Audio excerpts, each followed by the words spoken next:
Our selection today is Right On, King Yeshua.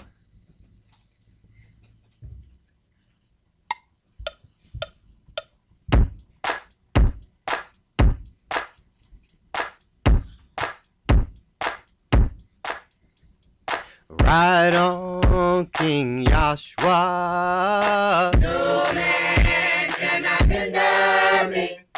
Right on, King Yahshua. Right on. No man cannot hinder me. Right on, King Yahshua. No man cannot hinder me. Right on, King Yahshua. Right on. No man cannot hinder me. I was young when I begun. No man cannot hinder me. Now this race is almost done. No man cannot hinder me. So ride on, King Yahshua. No man cannot hinder me. Ride on, King Yahshua, ride on. No man cannot hinder me. So ride on, King Yahshua. No man cannot hinder me. Ride on, King Yahshua, ride on. No man cannot hinder me. King Joshua rides on a milk-white horse. No man cannot hinder me. The river Jordan he will cross. No man cannot hinder me. So ride on, King Joshua. No man cannot hinder me. Ride on, King Joshua, ride on. No man cannot hinder me. So ride on, King Joshua. No man cannot hinder me. Ride on, King Joshua, ride on. No man cannot hinder me. If you wanna find your way to Yah, No man cannot hinder me. the gospel highway must be trod. No man cannot hinder me. So ride on, King Yahshua. No man cannot hinder me.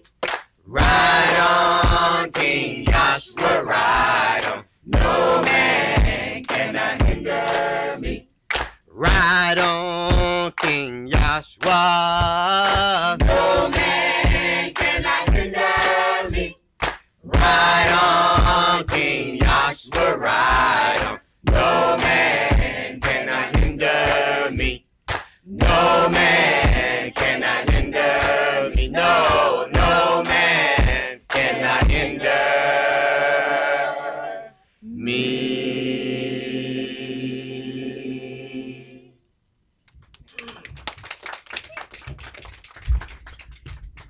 The Oracles of the UCI. 1 Peter chapter 4, verses 7 through 11. But the end of all things is at hand. Be you therefore sober, and watch unto prayer. And above all things have fervent love among yourselves, for love shall cover the multitude of sins. Use hospitality one to another without grudging. As every man has received the gift, even so minister the same one to another as good stewards of the manifold grace of Elohim. If any man speak, let him speak as the oracles of Elohim. If any man minister, let him do it as of the ability which Elohim gives, that Elohim in all things may be glorified through Yahshua the Mashiach, to whom be praise and dominion forever and ever. Amen. Ephesians chapter 4, verses 29 through chapter 5 and verse 4. Let no corrupt communication proceed out of your mouth, but that which is good to the use of edifying, that it may minister grace unto the hearers. And grieve not the Holy Spirit of Elohim, whereby you are sealed until the day of redemption. Let all bitterness and wrath and anger and clamor and evil speaking be put away from you with all malice. And be you kind one to another, tender-hearted, forgiving one another, even as Elohim for Yahshua's sake has forgiven you. Be you therefore followers of Elohim, as their children, and walk in love, as the Mashiach also have loved us, and has given himself for us an offering and sacrifice to Elohim for a sweet-smelling savor. But fornication, and all uncleanness, or covetousness, let it not be once named among you as becomes saints. Neither filthiness, nor foolish talking, nor jesting, which are not convenient, but rather giving of thanks. Ecclesiastes chapter 5, verses 1 and 2. Keep your foot when you go to the house of Elohim, and be more ready to hear than to give the sacrifice of fools, for they consider not that they do evil. Be not rash with your mouth, and let not your heart be hasty to utter anything before Elohim. For Elohim is in heaven, and you upon earth, therefore let your words be few. Exodus chapter 23, verses 20 and 21. Behold, I send an angel before you, to keep you in the way, and to bring you into the place which I have prepared. Beware of him, and obey his voice. Provoke him not, for he will not pardon your transgressions, for my name is in him. Revelations chapter 3, verses 20 through 22. Behold, I stand at the door and knock. If any man hear my voice and open the door, I will come into him and will sup with him, and he with me. To him that overcomes will I grant to sit with me in my throne, even as I have also overcame and am sat down with my Father in his throne. He that has an ear, let him hear what the Spirit says unto the churches. Shabbat Shalom. Shabbat Shalom. Which is peace on Yahweh's holy Sabbath day. Welcome to another holy convocation that Yahweh has enjoined unto us here in Stone Mountain, Georgia. And our sermon is entitled today, Learning to Wait on Yah. We have, especially since this is the so-called Black History Month, we're going to get a lot of talk about, the 400 years and things of that nature. So, of course, we know that the time began here in 1619. So the interesting part or question then comes about, what if our deliverance does not come exactly at 2019? How many people are going to fall off of this walk? See, I remember when everybody thought that, what was that, Y2K, everything was going to fall apart. Folks started showing up to church like it was going out of style. Folk knocking down the church doors come right before Y2K. When they realized the word didn't end right away, they start calling back up them clubs. Hey, yeah, you still got my parking spot? And they started going right back to what they were doing before. So how many people, if that timing, because I understand Yahweh has a way of testing the hearts of men by pausing. And there's so many things that you can find out what you're dealing with if you just pause. You ain't got to do nothing. Just pause and sit there and watch and listen. You didn't do anything. All you got to do is wait. A snake can't be still but for so long. Sooner or later, he got to move. And when he moved, he's a snake. You didn't do anything to prove that he was a snake. You didn't give him no snake food. You didn't pull out no snake bait. You didn't pull out no snake trap. All you did was, what is that? Well, just stop. Just wait. Sooner or later, it's going to move. Things that are upright, walk upright. A snake can only stand upright. He cannot move upright. Just wait. And soon as he moves, oh, that's a snake. You didn't do anything. It wasn't miraculous. It wasn't some wonderful equation. It wasn't the spirit floating down. It was just you waiting. That's it. And if we could learn to wait on Yahweh, so many things would be shown to us before we move. Let's begin today's sermon in Deuteronomy chapter 20.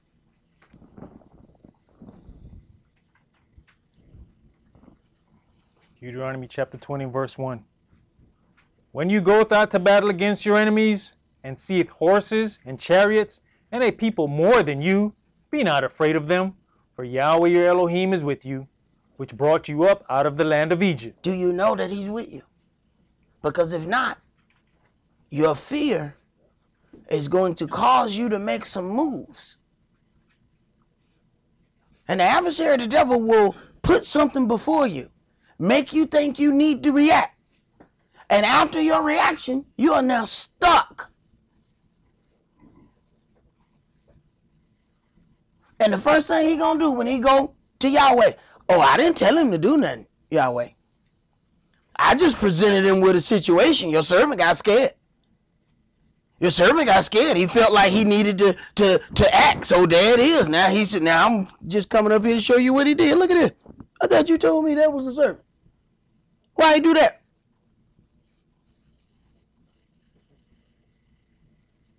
Oh, he gonna claim innocence when he telling on you. And he can't wait to tell on you. He cannot wait to tell on you.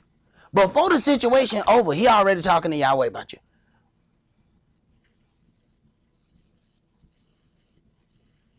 And he's telling him how he's innocent in the whole thing. Because, people are quick to say, the devil made me do it. And he going to be the first one talking to Yahweh. I ain't make him do nothing. Because Yahweh knows what his limitations are with you. Just like the adversary knew his limitations with Job. Yahweh know what power he has to deal with you.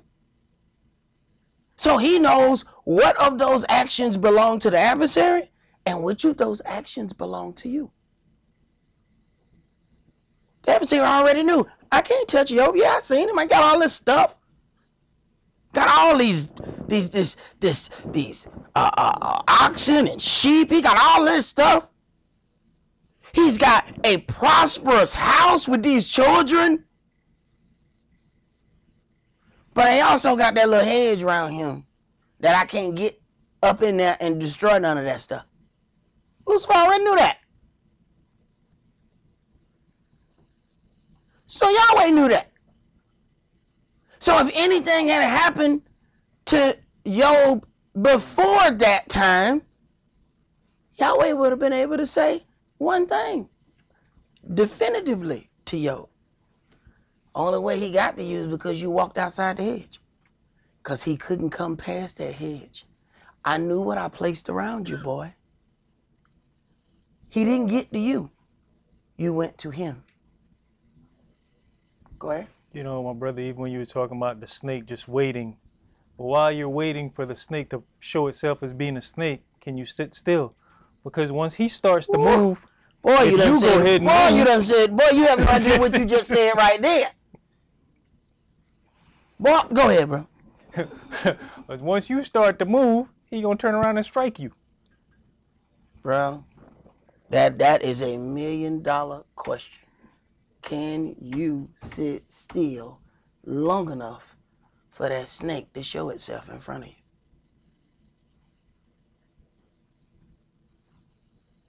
See, we're talking about a whole lot of things, man, in the redemption of the children of Israel, and we're not really considering all of Israel is not Israel.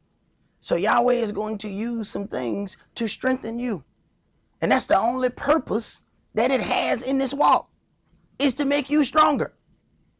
Consider, Judas was never meant to be one of them. He had a job to do, and that job was to betray the Mashiach. That was his only purpose in being there. And Yahshua knew it from day one. Knew he was a thief and said, here, you hold the money. Oh, Yahweh got jokes. He will give the thief the most money. Here, hold this.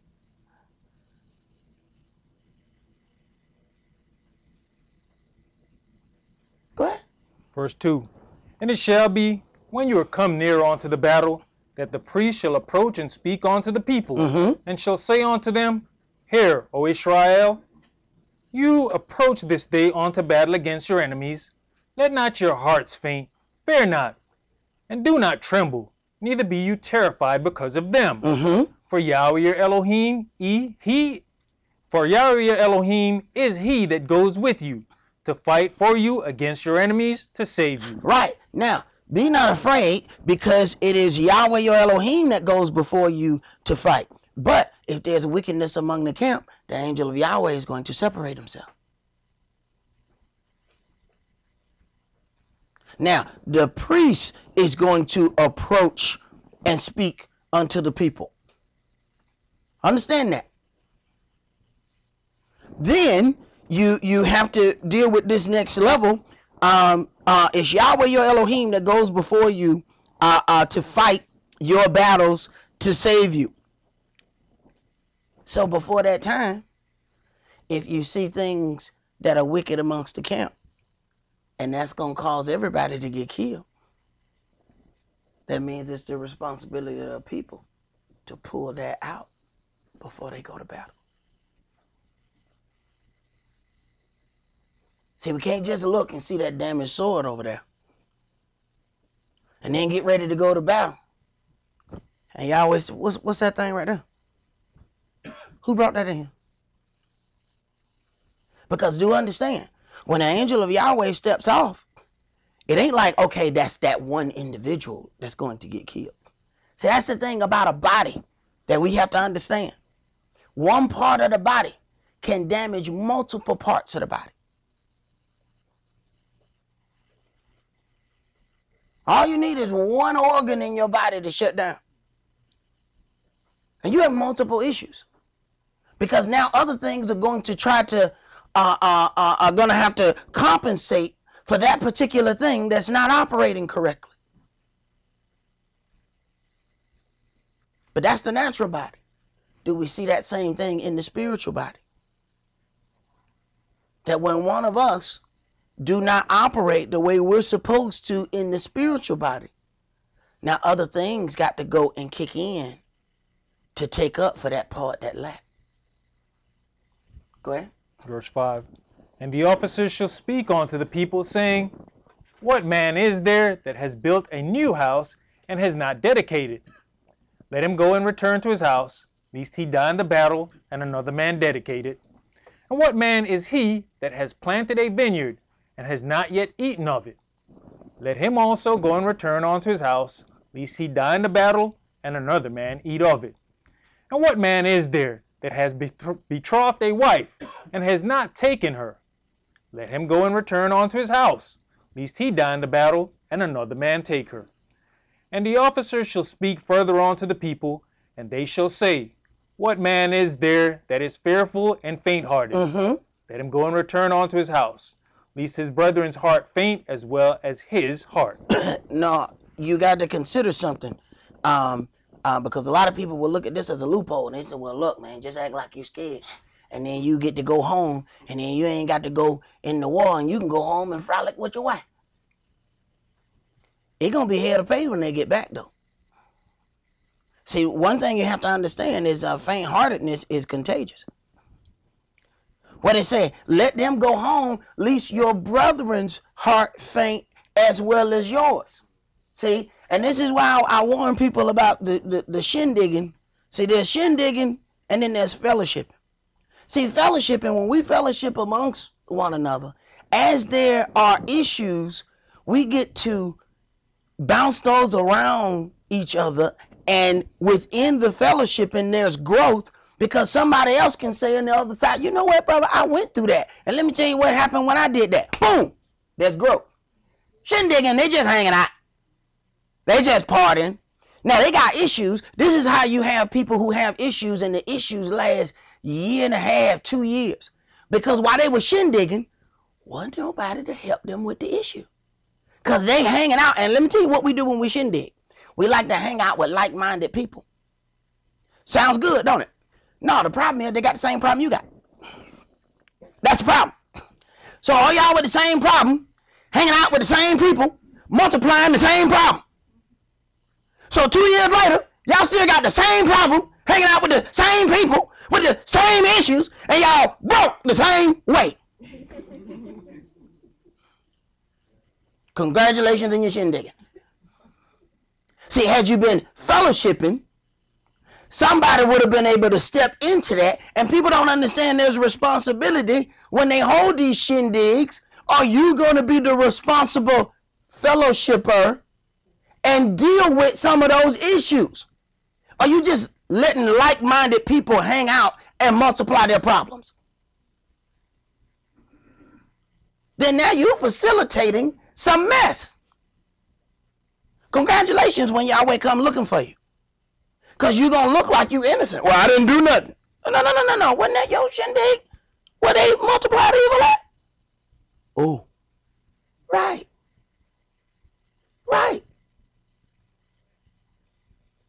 See, faint-heartedness is contagious. So what happened, those issues start to multiply and run around the room. I mentioned this before. There was a friend of mine. I had a good friend that cussed like a sailor. And I would stop over his house before I went home. And when I got home, everybody could tell I had done been over his house. Because his talk was contagious. You just don't know that same thing happening to y'all. So us who are experienced in certain things, all we do is just sit back and listen to y'all talk. I can hear one person talking to another person. I just sit up there, I'll be like, when you gonna come back? Because that's not you talking. That's somebody else's words. I know their words well. Especially when people use words that they really don't even understand. Be like, boo, you don't even understand what that means. Read, man. You know the problem even with the shindig, when you go to a shindig, you know, you're talking about the responsibility of the person keeping it. But even if you're at the shindig, which is usually at somebody's house or somebody else's place, are you, and I'm going to use confrontational because that's me, are you confrontational enough to let them know wrong when they're wrong at their own shindig in their own place? Exactly. Are we just hanging out, trying to be nice, and we think that's nice? But here's the problem. Your so-called being nice and not doing anything is letting that little small problem grow inside of them. It ain't no difference than when you go to the doctor and they say, oh, it's good thing you came in now because this thing was multiplying inside you. Versus, you know, this thing has grown inside you for the last 5 years and now it has taken over your whole left leg. We're going to have to go ahead and take that. The faster the problem is found out, the faster the problem is dealt with, the less traumatic it is for the rest of your body. And see, some of us who are older, we can tell you that because we got some issues that been like some long-term issues, you know what I'm saying, that we had when we were little that we didn't really deal with. See, I had a slight knee problem 20 years ago. But you know, back then I had that full S on my chest. So, you know, when I hit that thing, it wasn't then, pow, just slap it, got back up. Oh, I'll be all right, shake it off. Yeah, about 20 years later, I still feel that same accident. And now that whole top part of that S done came off. It's just a lowercase C on there now. Yeah. See, that's what's going to happen after a while. Y'all keep looking past all them issues. Keep looking past it. Oh, it's a small one. Small problems grow.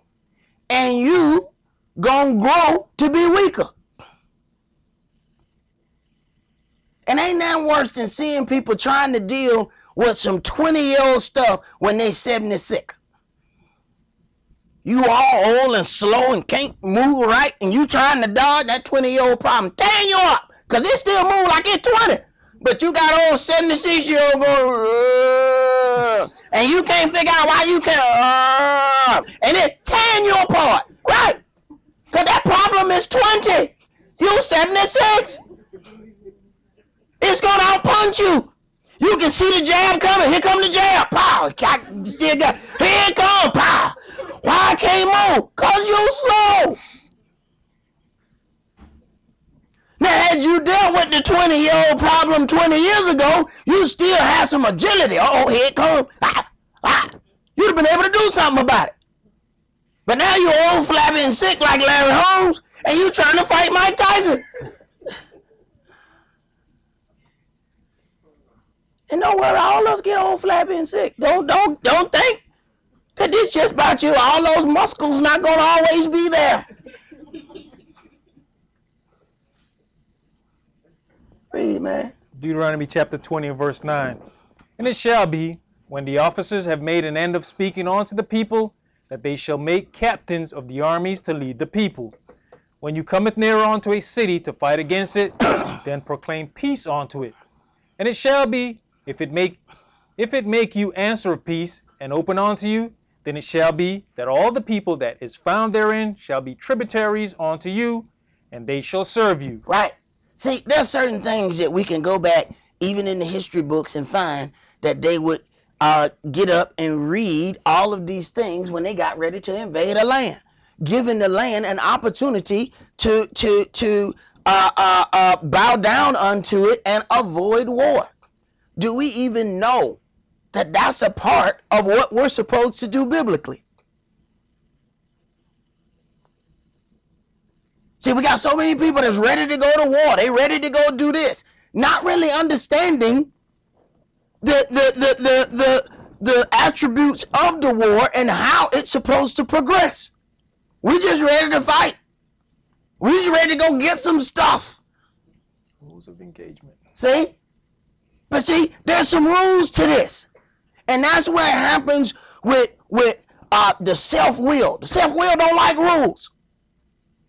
But it's funny, it's hypocrisy, because go to where they work and they place a business and they got rules everywhere. And they want everybody to follow them rules. Then they'll get in the word and don't think they need to follow none. Hypocrite. Go ahead. And if it will make no peace with you, but will make war against you, then you shall besiege it. And when Yahweh your Elohim has delivered it into your hands, you shall smite every male thereof with the edge of the sword. Uh-oh, now wait a minute. You shall smite every male thereof with the edge of the sword. Now, this is going to be broke down very interesting. Pay attention. Go ahead. But the women and the little ones and the cattle and all that is in the city, even all the spoil thereof, shall you take unto yourselves. And you shall eat the spoil of your enemies, which Yahweh your Elohim have given you.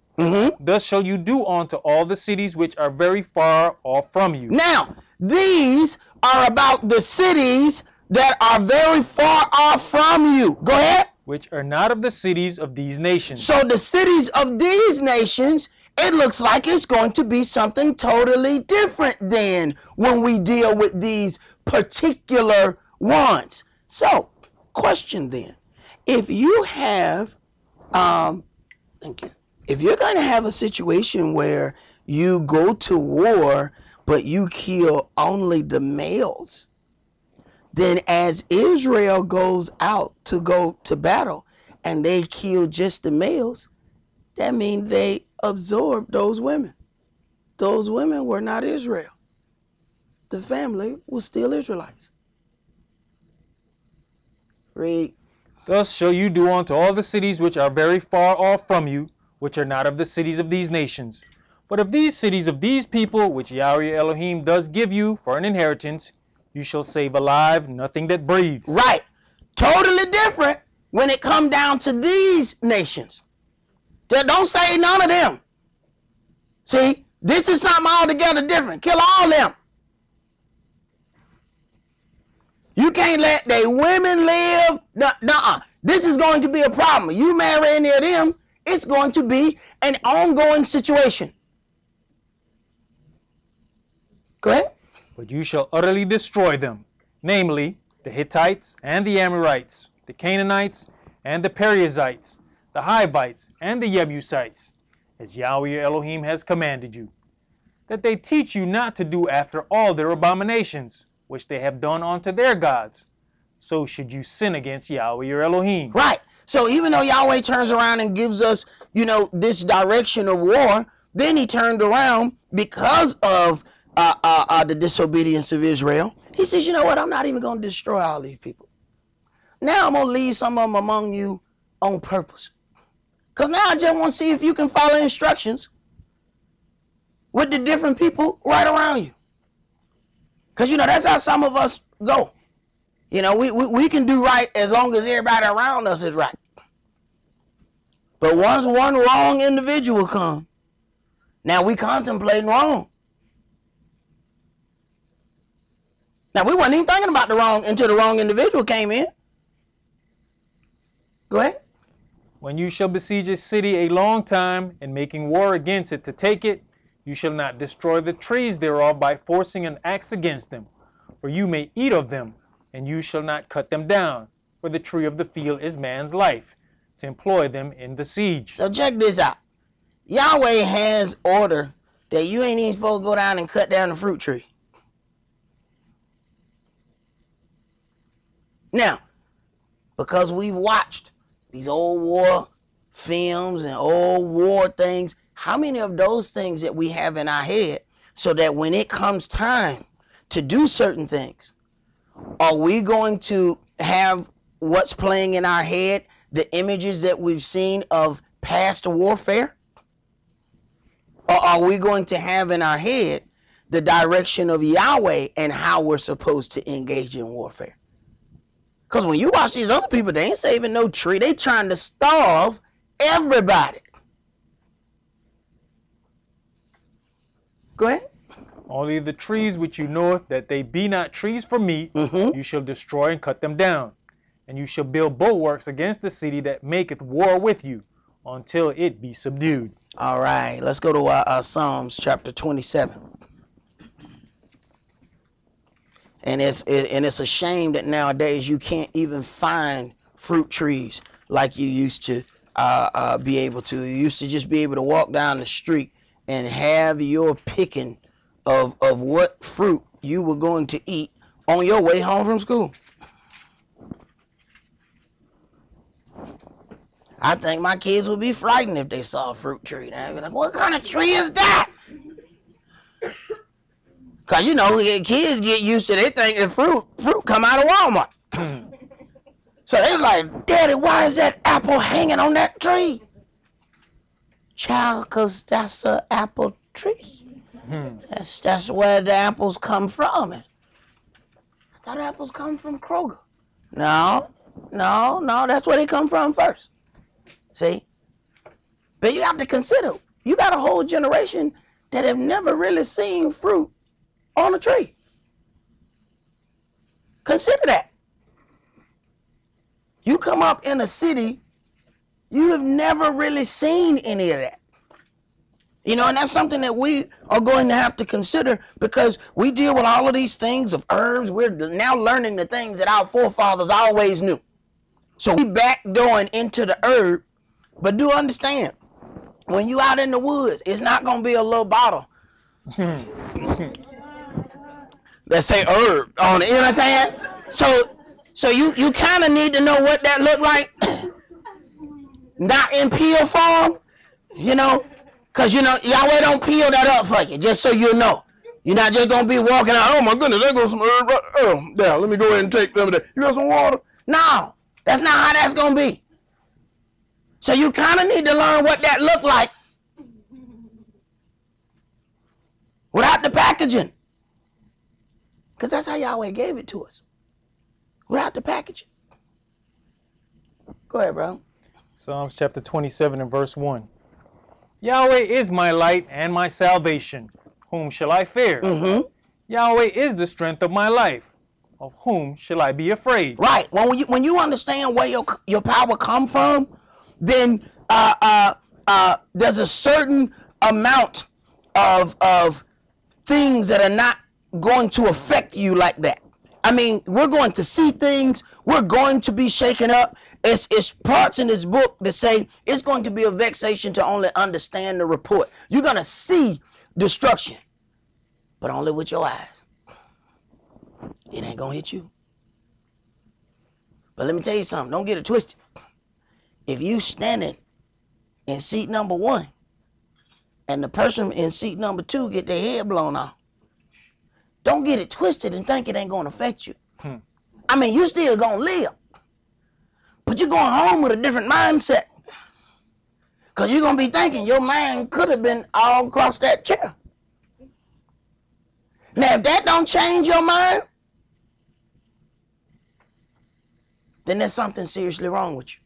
But what happened, we've developed hearts of stone here in the daughter of Babylon. And we don't know which things to be soft upon and which things to be hard upon. So we hard on the wrong things and soft on the wrong things. Go ahead, bro. When the wicked, even mine enemies and my foes, came upon me to eat up my flesh, they stumbled and fell. Though an host should encamp against me, my heart shall not fear. Though war should rise against me, in this will I be confident. One thing have I desired of Yahweh, that will I seek after, that I may dwell in the house of Yahweh all the days of my life. Right, and is that something that we desire? See, when it's something that we desire and it's something that we love, there's going to be a certain amount of dedication to it. It's real easy to say what we love with our mouth. But where are the actions that come behind the stuff that proceeds out of our mouth? Go ahead. To behold the beauty of Yahweh and to inquire in his temple. For in the time of trouble he shall hide me in his pavilion. In the secret of his tabernacle shall he hide me. He shall set me up upon a rock. And now shall mine head be lifted up above mine enemies round about me. Therefore will I offer in his tabernacle sacrifices of joy. I will sing, yea, I will sing praises unto Yahweh. Hear, O Yahweh, when I cry with my voice. Have mercy also upon me, and answer me. When you saideth, seek you my face, my heart said unto you, your face, Yahweh, will I seek. Hide not your face far from me. Put not your servant away in anger. You have been my help. Leave me not, neither forsake me, O Elohim of my salvation. The question is, are we able to even comprehend when Yahweh has hid his face from us because of his anger? Some folk go along just as happy. Don't know that they are alienated from the commonwealth of Israel. Just completely ignorant and happy. When they say ignorance is bliss, it truly is. If you're just happy and have no idea. Until the day of destruction. And then it's everybody's focus of all of their attention at that point. It's too late to show all of your attention to destruction on the day of destruction. You kind of need to be thinking about that beforehand. You can tell that some of these would-be gangsters, they have never thought about prison until they get locked up. How you gonna sell dope and never think about prison? You should already, when you know you selling dope, you need to be trying to, okay, I need to be figuring out how to do hand-to-hand combat in small places. Hey man, what to sell? 6x6? So look here. It's real easy to be the big man out here. But in a 6x6, and you got Big Bubba in there. See, have you gotten yourself prepared to be able to defend yourself against Big Bubba? And he taking up half of the 6x6 himself. You can see the look on them dudes' face when they give them time. I remember the one where they got big dude, what he about 6'7", big gangster looking dude. They gave him time, and the big dude fainted. Oh! Big gangster fainted in court. Oh, but he was straight. Oh, he was a gangster. Gangster. Until she gave him that time. Oh! So what happened to the gangster? I'm talking about he fell, his arms went out. Ah! Right. Because you can't take that gun in there. No. You got to make your weapon. You got to shank up, dog. Wait a minute. You mean tell me you've been selling dope all your life and you never thought about Hand-to-hand combat? You never thought about prison? You never thought about a 6x6?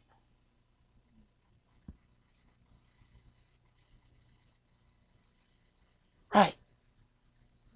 Read, man. Verse 10. When my father and my mother forsake me, then Yahweh will take me up.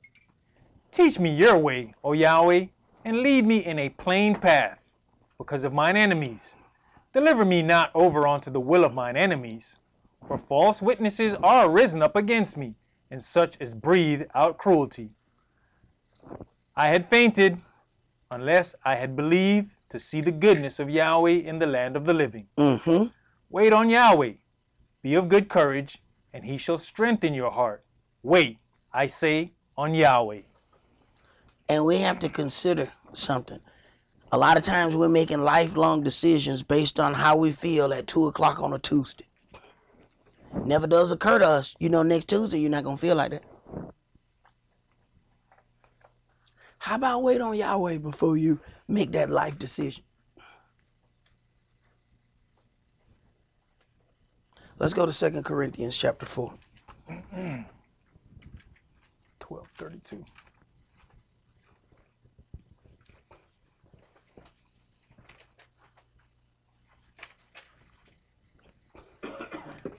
Man, I need to remind me to put some markers in this book. Because I put all the markers in that book.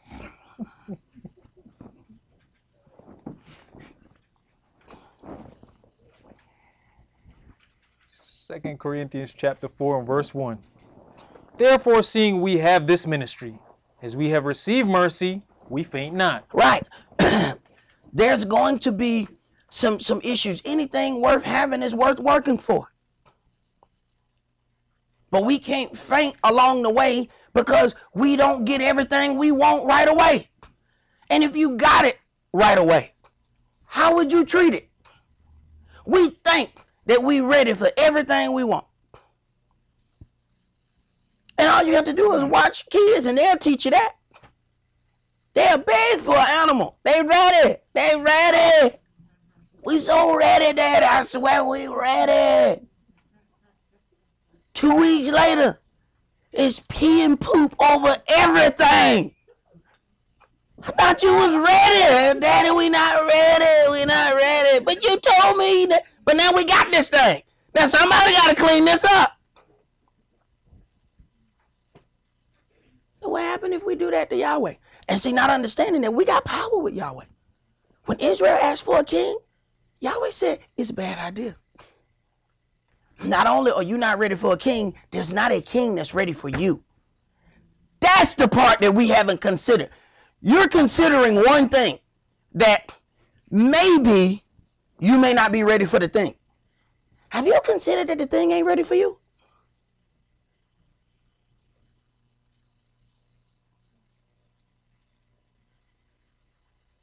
Well, Yahweh was trying to tell Israel, the king is not ready for you. No, we want a king. Give us a king. Look, it's going to take me a minute to prepare a king. Now, I can get somebody, but ain't nobody been trained yet. Ain't nobody heart been tested right for this job. See, people think just because they can physically do something, that means, saying God must have called them to do it, because I can do that. I stayed at a Holiday Inn Express last night, That don't mean that's what you're supposed to do. Saul looked like a king. Big, tall, warrior-looking brother. Oh, we like that. He was horrible. The worst king. And what's actually worse is Yahweh told us every bit of it. But that arrogance and self-will said, no, give us a king. We'll have one anyway. Thank you for your concern, though, Yahweh, but you really don't know what you're talking about. I mean, you're just the God. I mean, you're just the God of Israel. I mean, you're just the God of my forefathers, but you really don't know what you're talking about. Go ahead and give them what they asked for. And I'm going to stand over here and watch it destroy them bit by bit. So a lot of our wounds are self-inflicted.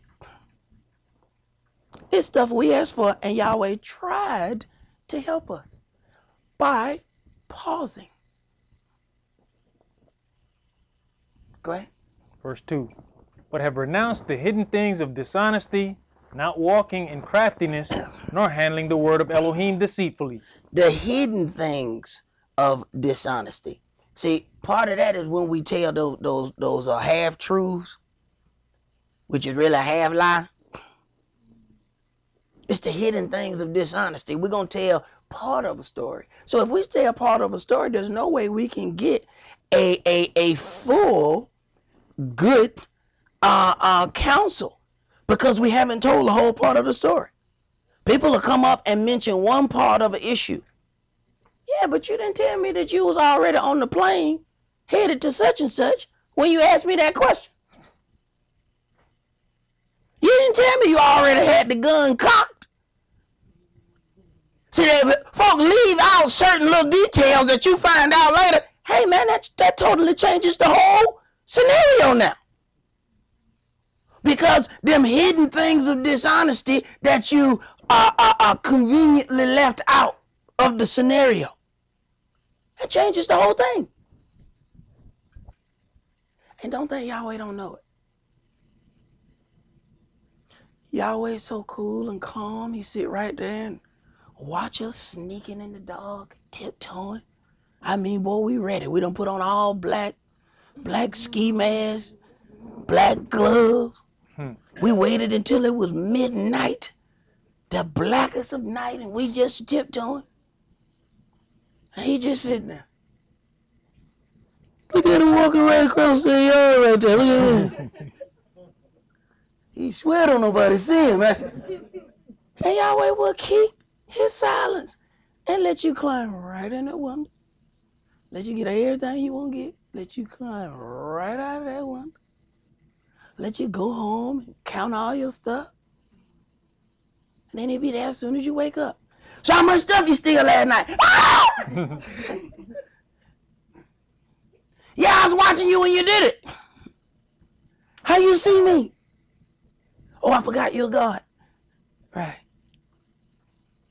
And he'll make sure he leaves just one servant to sit there and watch you. Kish, wake up, wake up, wake up. He won't even know why you're up. What waking up for? Look out the window. I'm looking out the window at 3 o'clock in the morning. What is he doing?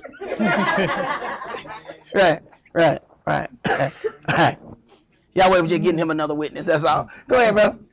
Well, by manifestation of the truth, commending ourselves to every man's conscience in the sight of Elohim. But if our gospel be hid, it is hid to them that are lost.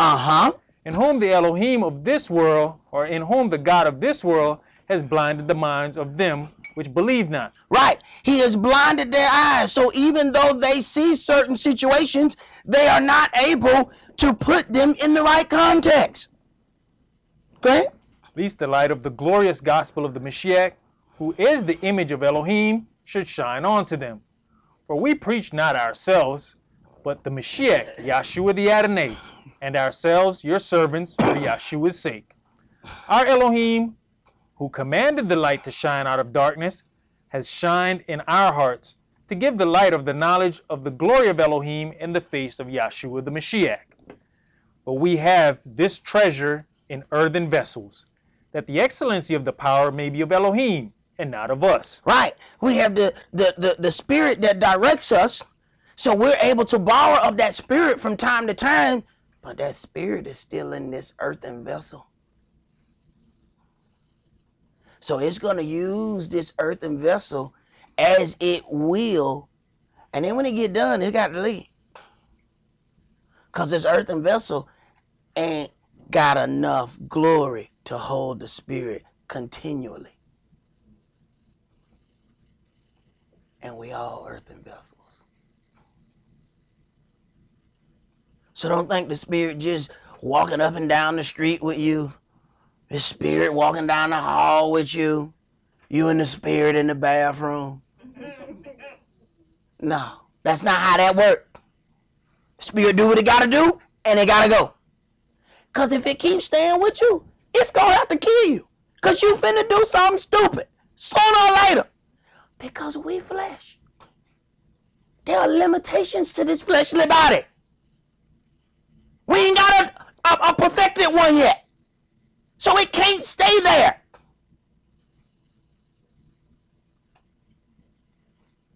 So we have to learn how to give it respect when it show up. And we can deal with it. But do understand, it's not just going to stay amongst us.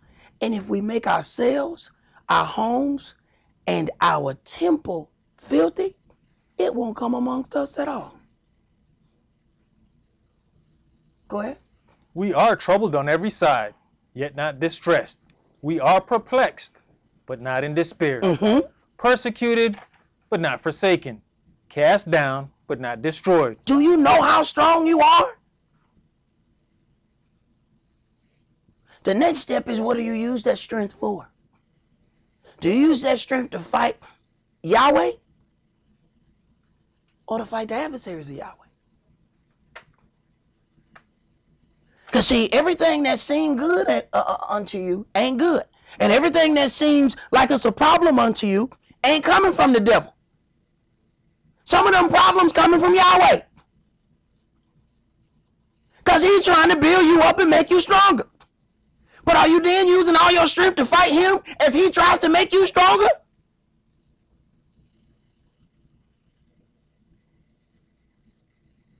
Go ahead.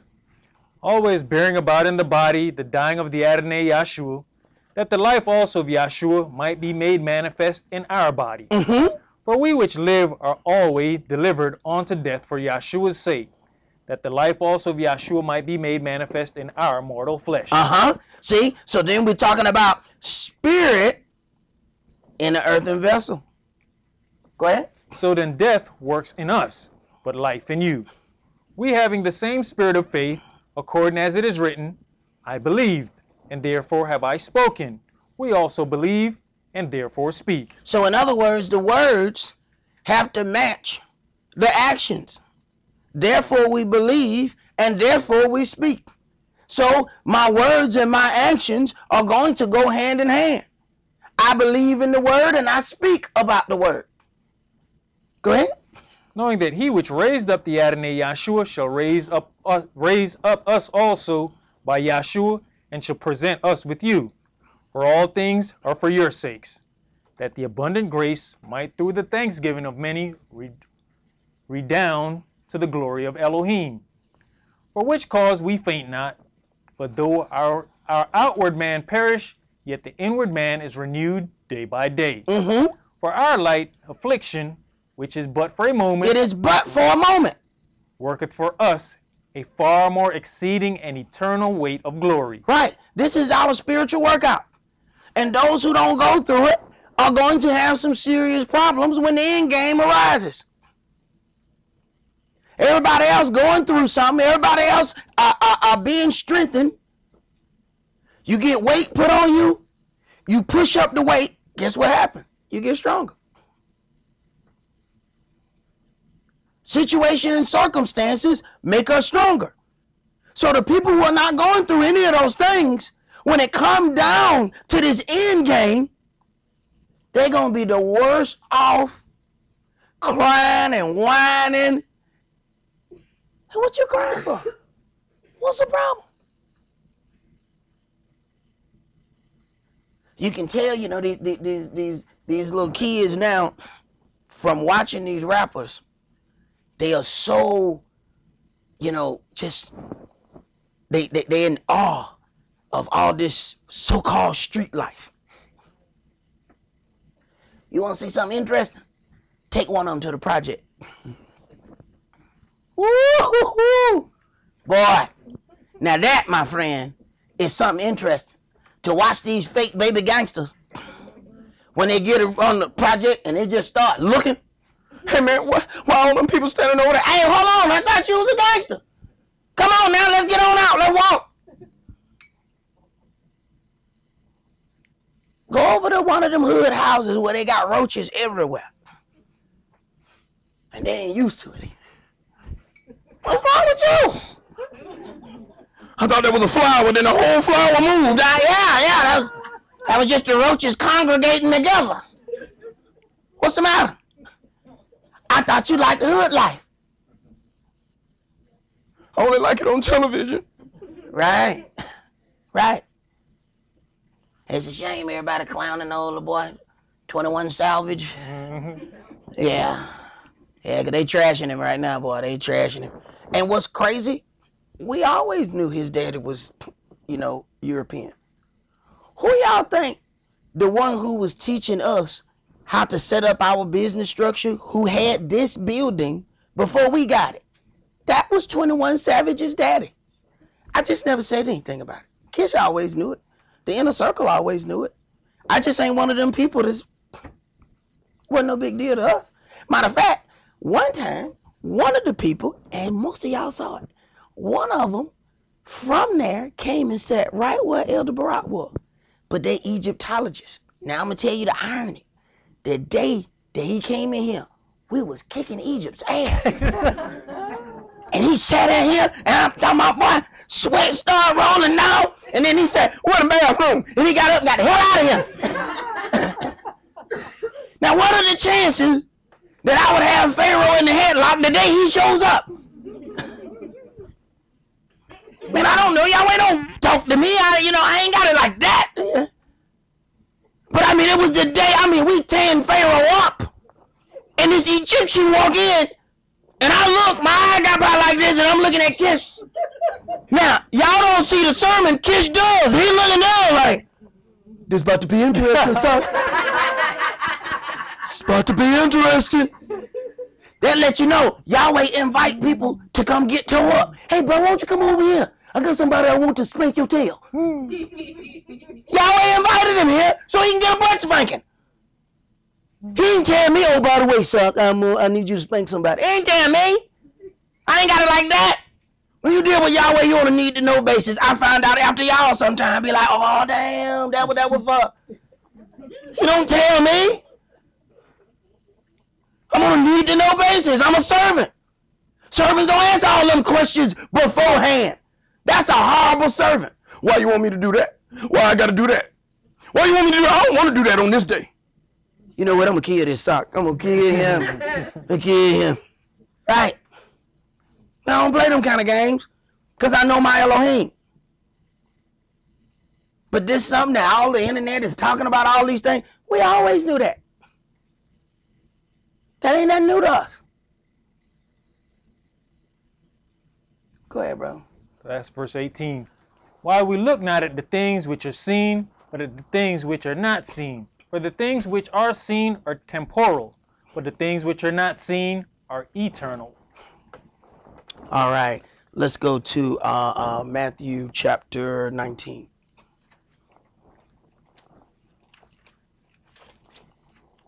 And, just because somebody was born somewhere, that don't mean, what the rest of his life was like. Mm-hmm. I think what upsets people is they didn't hear it from his mouth. And I keep telling people the power of letting things be heard from your mouth and not from the mouth of others. You lose all the power when somebody else got to tell your story. When somebody else got to tell your story, now they're telling it with disdain. When it's you telling your story, you get to narrate your story how you want. You get to put the emphasis on the parts that you want emphasis on. When you let somebody else tell your story, you may be a low-down, dirty dog by the time they get through telling your story. Because it all matters what perspective that story is told in. You have all the power in that. But if you sit there and bury your story and let somebody, and let me tell you how Yahweh work. The damnedest things will happen. You will bury something and think that it's been buried 25, 30 years. And Yahweh will bring that same individual face to face with somebody else. And now you have lost all your power. Because now that person finna tell your story, but not from your point of view. Now the game is on. Matthew chapter 19, and let's read verses 16 through 30. And behold, one came and said unto him, Good master, what good thing shall I do, that I may have eternal life. Right. Not good thing that I can do to go to heaven. Go ahead. And he said unto him, Why call you me good? There's none good but one, that is Elohim. But if you will enter into life, keep the commandments. Mm-hmm. He saith unto him, Which? Right. So I watch Klepto here tell all kind of lies about these commandments. The only law he's talking about is the law of faith. Oh, wait a minute now. This Christ talking. Let's see if he mentioned the law of faith as the only thing that you got to keep. Go ahead. Yahshua said, You shall do no murder. Okay, he didn't say the faith yet. Go ahead. You shall not commit adultery. Okay, now wait a minute. This is Moses' law. He hadn't did the faith yet. Go ahead. You shall not steal. That don't sound like faith. You shall not bear false witness. That didn't sound like it either. Honor your father and your mother. Okay, that stuff was in Moses' law too. Okay, go ahead. And you shall love your neighbor as yourself. All this stuff came from the Old Testament. See, Klepto out there teaching these people that all you got to have is the law of faith. That means he has said that Christ is a liar. But these are the people that we show respect unto. These are the edifices we'll go in and throw all kind of money on the floor. Check that out. TD make them throw the money on the floor like they in the strip club. I don't know if they in Magic City or what. What's happening now? Why they throwing the money on the floor? When did the church start throwing the money on the floor? Hey, get to a point where it's disrespectful. Hey, man, you throw my money on the floor, we got a problem. There you go, man. Pick that up. Hey, hold on, bro. Put the money in my hand, bro. Put no money on the floor, man. Who do that? What kind of disrespectful mess is that? But it's these liars that we show all the respect to. People that tell us the truth, they become our enemy. Why? Because the lie sounds better than the truth. You can romanticize the lie. The liars speak soft, so they got a lot of friends. The truth tellers seem hard. Well, if y'all got a problem with me, y'all really gonna hate Yahshua. Y'all really gonna hate him. Because he not gonna wee poo poo y'all. So it's gonna be some people with some really hurt feelings. He not finna soft lie you. He finna hard truth you. So you might well go ahead and get your hate on now. Because that hard truth, it's gonna rock the core of a lot of people. Because we've gotten accustomed to smooth liars, and that's what we want to hear. That's what we like. But those people are setting you up for a fall. And regardless as to what it looked like, they don't love you. Go ahead. Verse 20. The young man says unto him, All these things have I kept from my youth up. What lack I yet? Yahshua said unto him, If you will be perfect, go and sell that you have, and give to the poor, and you shall have treasure in heaven, and come and follow me. But when the young man heard that saying, he went away sorrowful, for he had great possessions. Then said Yahshua unto his disciples, Verily I say unto you, that a rich man shall hardly enter into the kingdom of heaven. Now, we dealing with, in this whole situation, this is about a different level. He's saying, come and follow me. There were some that were just coming to hear the word. Then there's some that are there to be teachers of the word. Being a teacher of the word is going to be on a totally different level than being a hearer of the word. And what happens is people don't understand what that dedication level has to be for a teacher of the word. All your little personal stuff got to be set aside. All your little dreams and aspirations and all that got to be put on pause. Because every time Yahweh said turn left, you got to turn left. You might say, no, but I was on my way to Disney World. No, you thought you was on your way to Disney World. I want you to go over here to Jacksonville to go and do this thing over here. What? I got the whole family in the car.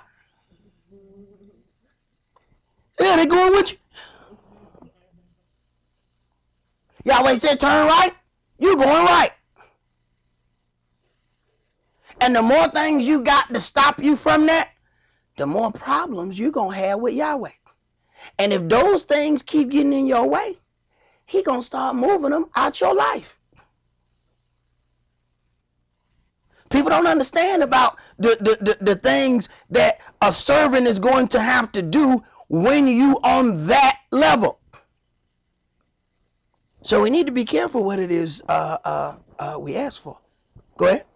And again, I say unto you, it is easier for a camel to go through the eye of a needle than for a rich man to enter into the kingdom of Elohim. When his disciples heard it, they were exceedingly amazed, saying, who can then be saved? But Yahshua beheld them and said unto them, with men this is impossible, but with Elohim all things are possible. Then answered Cephas and said unto him, behold, we have forsaken all and followed you. What shall we have therefore? And Yahshua said unto them, verily I say unto you, that you which have followed me in the regeneration, when the Son of Man shall sit in the throne of his glory, you also shall sit upon 12 thrones, judging the 12 tribes of Israel. Right. It says we have forsaken all of these things. For those that have forsaken these things, you have to ask yourself a question. Excuse me. Why would we have to forsake houses and forsake wives and forsake mother and father for the word's sake?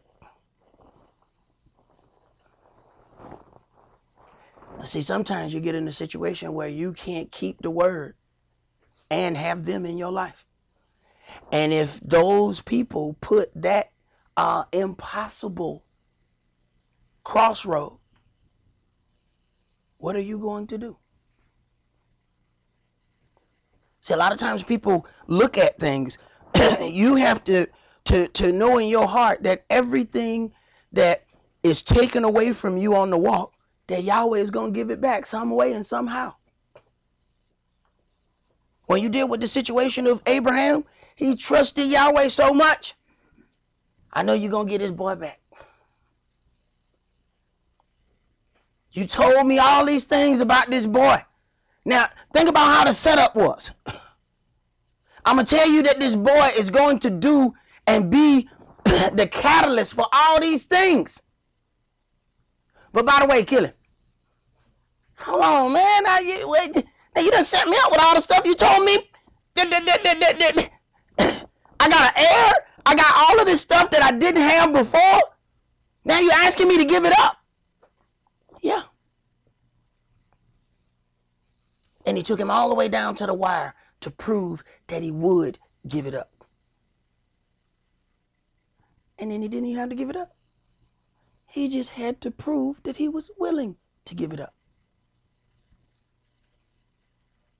And that ends up being the problem why we can't fully get certain things together. Because we ain't willing to put it on the table. Sometimes we look at people's houses and we don't consider how much hell they had to go through to get their house in that shape. There's some things that we have to, man, we have members that are not in this state that have gone through some things. I mean, some things, you know, got merged houses where the husband has kids, the wife had kids before, now they're married and they're dealing with a joined house with all kinds of different situations, and they making it work. Don't mean that they don't have bumps and bruises, but they making it work. But it takes work. Now, we understand that in business. We understand that you got to sacrifice something in business. We know, okay, you buy this car for $200, put $200 in it, we flip it, we make $800. We understand that. You got to put something in to be able to invest and make something out of it. But we'll come into the word, invest absolutely nothing, and try to figure out why we're still in the same place several years later. Can't figure out why we're not progressing. And some, that is the punishment. They always just sit there and let you watch everybody progress and try to figure out, okay, why am I not progressing?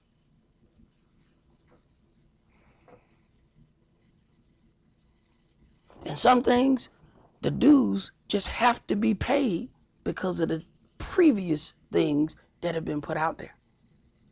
And for that, we got to be honest with ourselves. And those are the hardest people to be honest with. Us. Go ahead. Verse 29. And everyone that has forsaken houses, or brethren, or sisters, or father, or mother, or wife, or children, or lands, for my name's sake, shall receive 100-fold, and shall inherit everlasting life. But many that are first shall be last, and the last shall be first. Right. When I came into this word, I had to come in by myself and had to walk in it 3 years by myself and was content that if that's what it was going to have to be, then I was just going to be by myself because I wasn't making no other turns. I found Yahweh. That was it. I ain't going nowhere else. And I'm sorry if I had known, I would have made other decisions. But see, this is how Yahweh worked. Yahweh didn't want me to know beforehand. He wanted me to go ahead and get married. So everybody else with me, we're going to have to come too. See, Yahweh slick like that too. See, why you being slick, he's slicker. I keep trying to tell folk he's slicker than you. I'm trying to tell you. He don't have to sleep at night, you do. See, when you go to sleep, he's like, I got this, look at this. Yeah, I got him. When you wake up, he already got you. Right? He's slicker than you. So he knew what the deal was. He waited until I got married. Then turn around. Oh, by the way, brother, here goes this word. Wait a minute. What's with this whole life change stuff? So, you know, hey, that drew a dividing line right down the middle of my house. Well, Yahweh made me make some decisions. You gonna take care of the things of the kingdom first? Or you gonna put all your energy in trying to fix this situation? I'm gonna take care of the things of the kingdom. And he said, all right, well, let me see. Like I said, that was 3 years. Then he began to fix my house himself. Now, I could have worked on that house 5, 7 years. It wasn't ever gonna get fixed. Some people just don't know that, though. They think they know better. So they think they can fix it. Poor baby. Brother. Okay. Now we must understand that we are about to go through the most traumatic event of our lives. We must also take into consideration that we are going to go through all of this just to get back what we already had. Those that are around me a lot have heard me speak about shopping for a motorcycle, but only those who have been around me for years truly understand the whole story. To some, they will see a new motorcycle. Others will see me getting back something that I had to sacrifice to get where we are today. When I came into the word, I rode a Suzuki 750 GSXR. I eventually sold it to buy film equipment to do documentaries for this new word that I was introduced to. In buying that camera equipment, it helped me put together these documentaries, and ultimately, it built what we know as being this media department. But that was something that I had to sacrifice when we put together those documentaries. We sold the DVDs online when my elder was alive, and I mean, we made thousands of dollars for the church. I had all those documentaries copywritten in my elder's name. There's one thing that, that's why, I have to explain to people, before you can learn how to lead, you have to learn how to follow. And everybody ready to lead, but they hadn't learned how to follow yet. I followed that old man. That's how I know what ain't being done and how it's not being done. Because I know, because I did it. See, can't nobody tell you it's certain things that you read in this book. You're not going to find Yahweh in this book.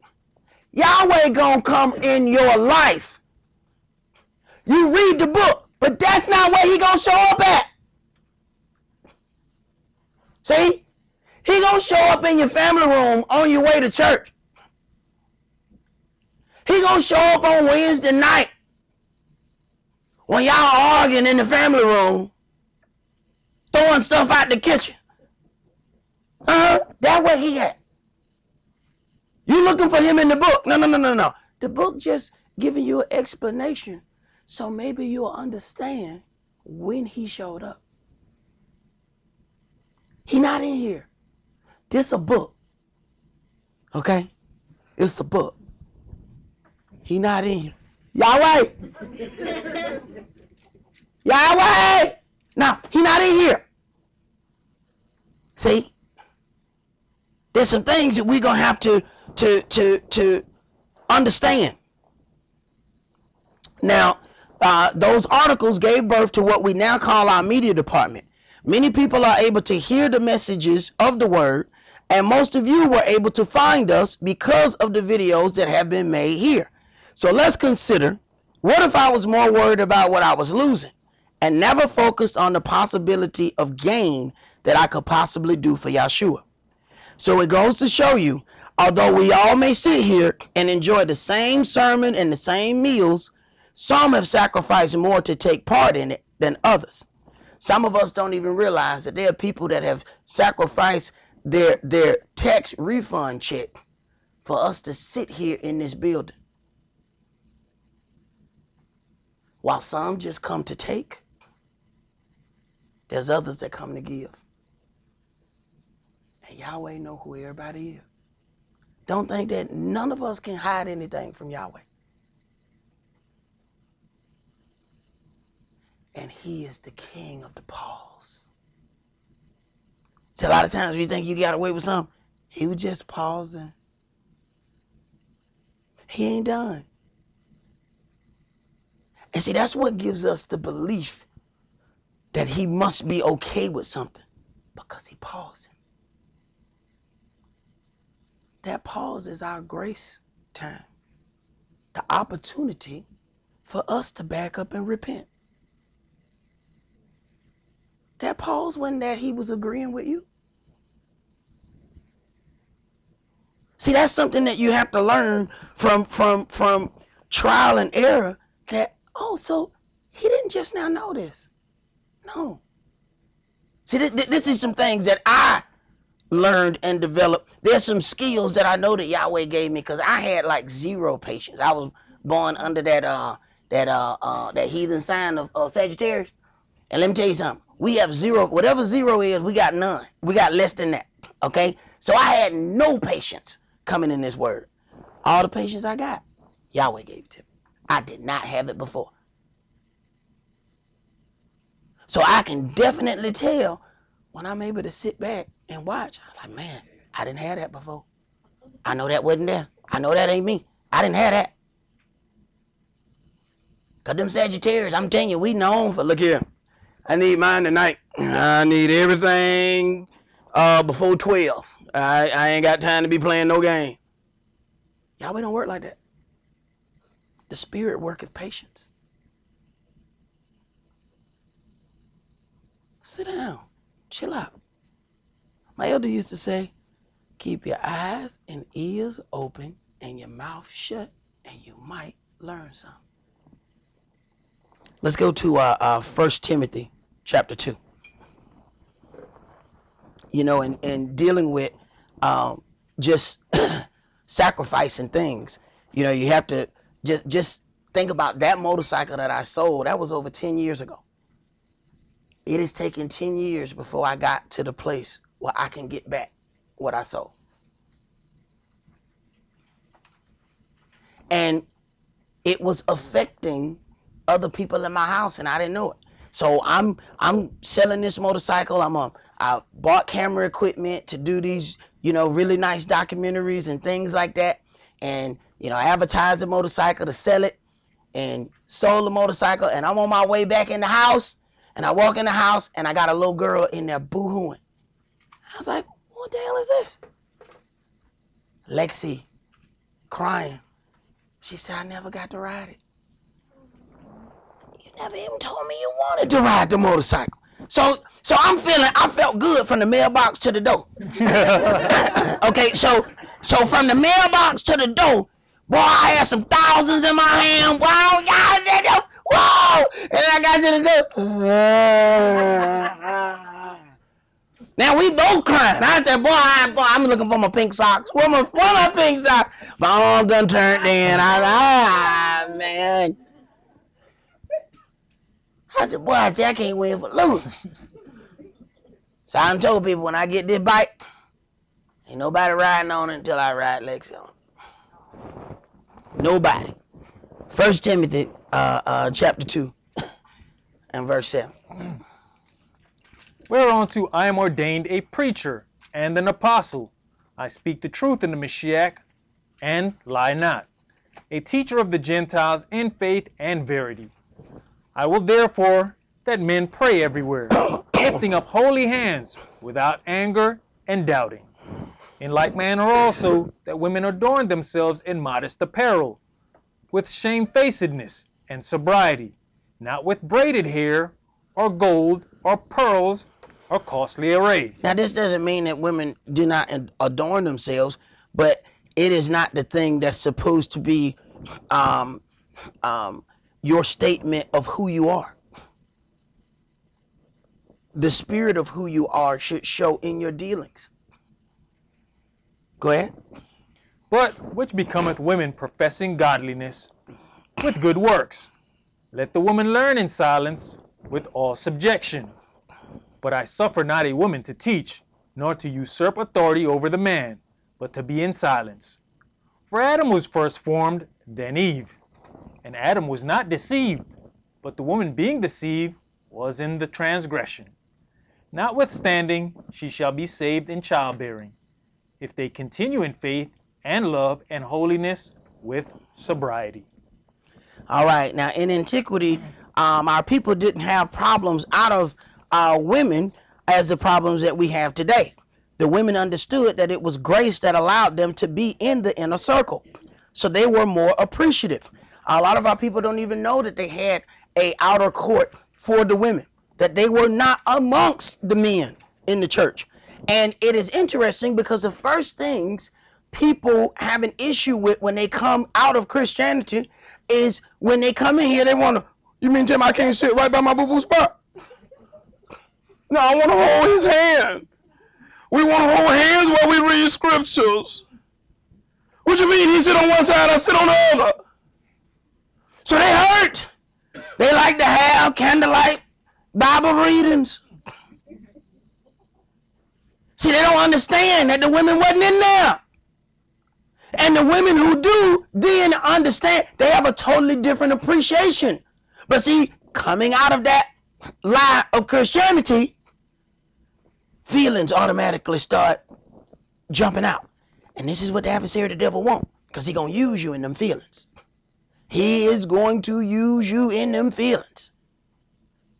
So he understands that's where we're, coming from. So Christianity has given us, especially our women, many false gifts. So for that reason, women have a harder time coming into the word because it seems to them that they are losing something.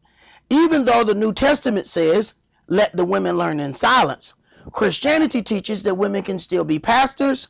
So when we teach the truth, some women find fault with us instead of considering that they were giving a false sense of security by false shepherds. Now we as men have to have compassion and try to understand their position. Men, consider if a brother went out of town and told you that you could drive his truck until he returns. And he left the keys to the truck that you can drive in the kitchen.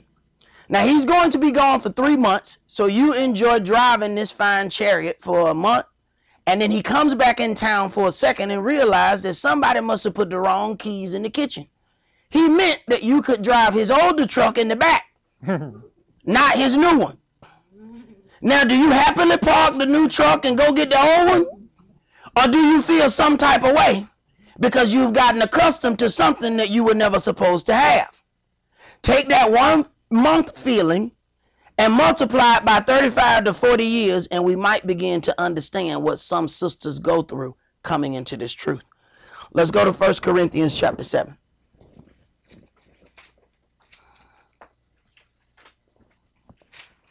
And we understand that that's an issue. But the sisters who are trying to fight for their salvation understand that they can't stay there. You can't stay parked there.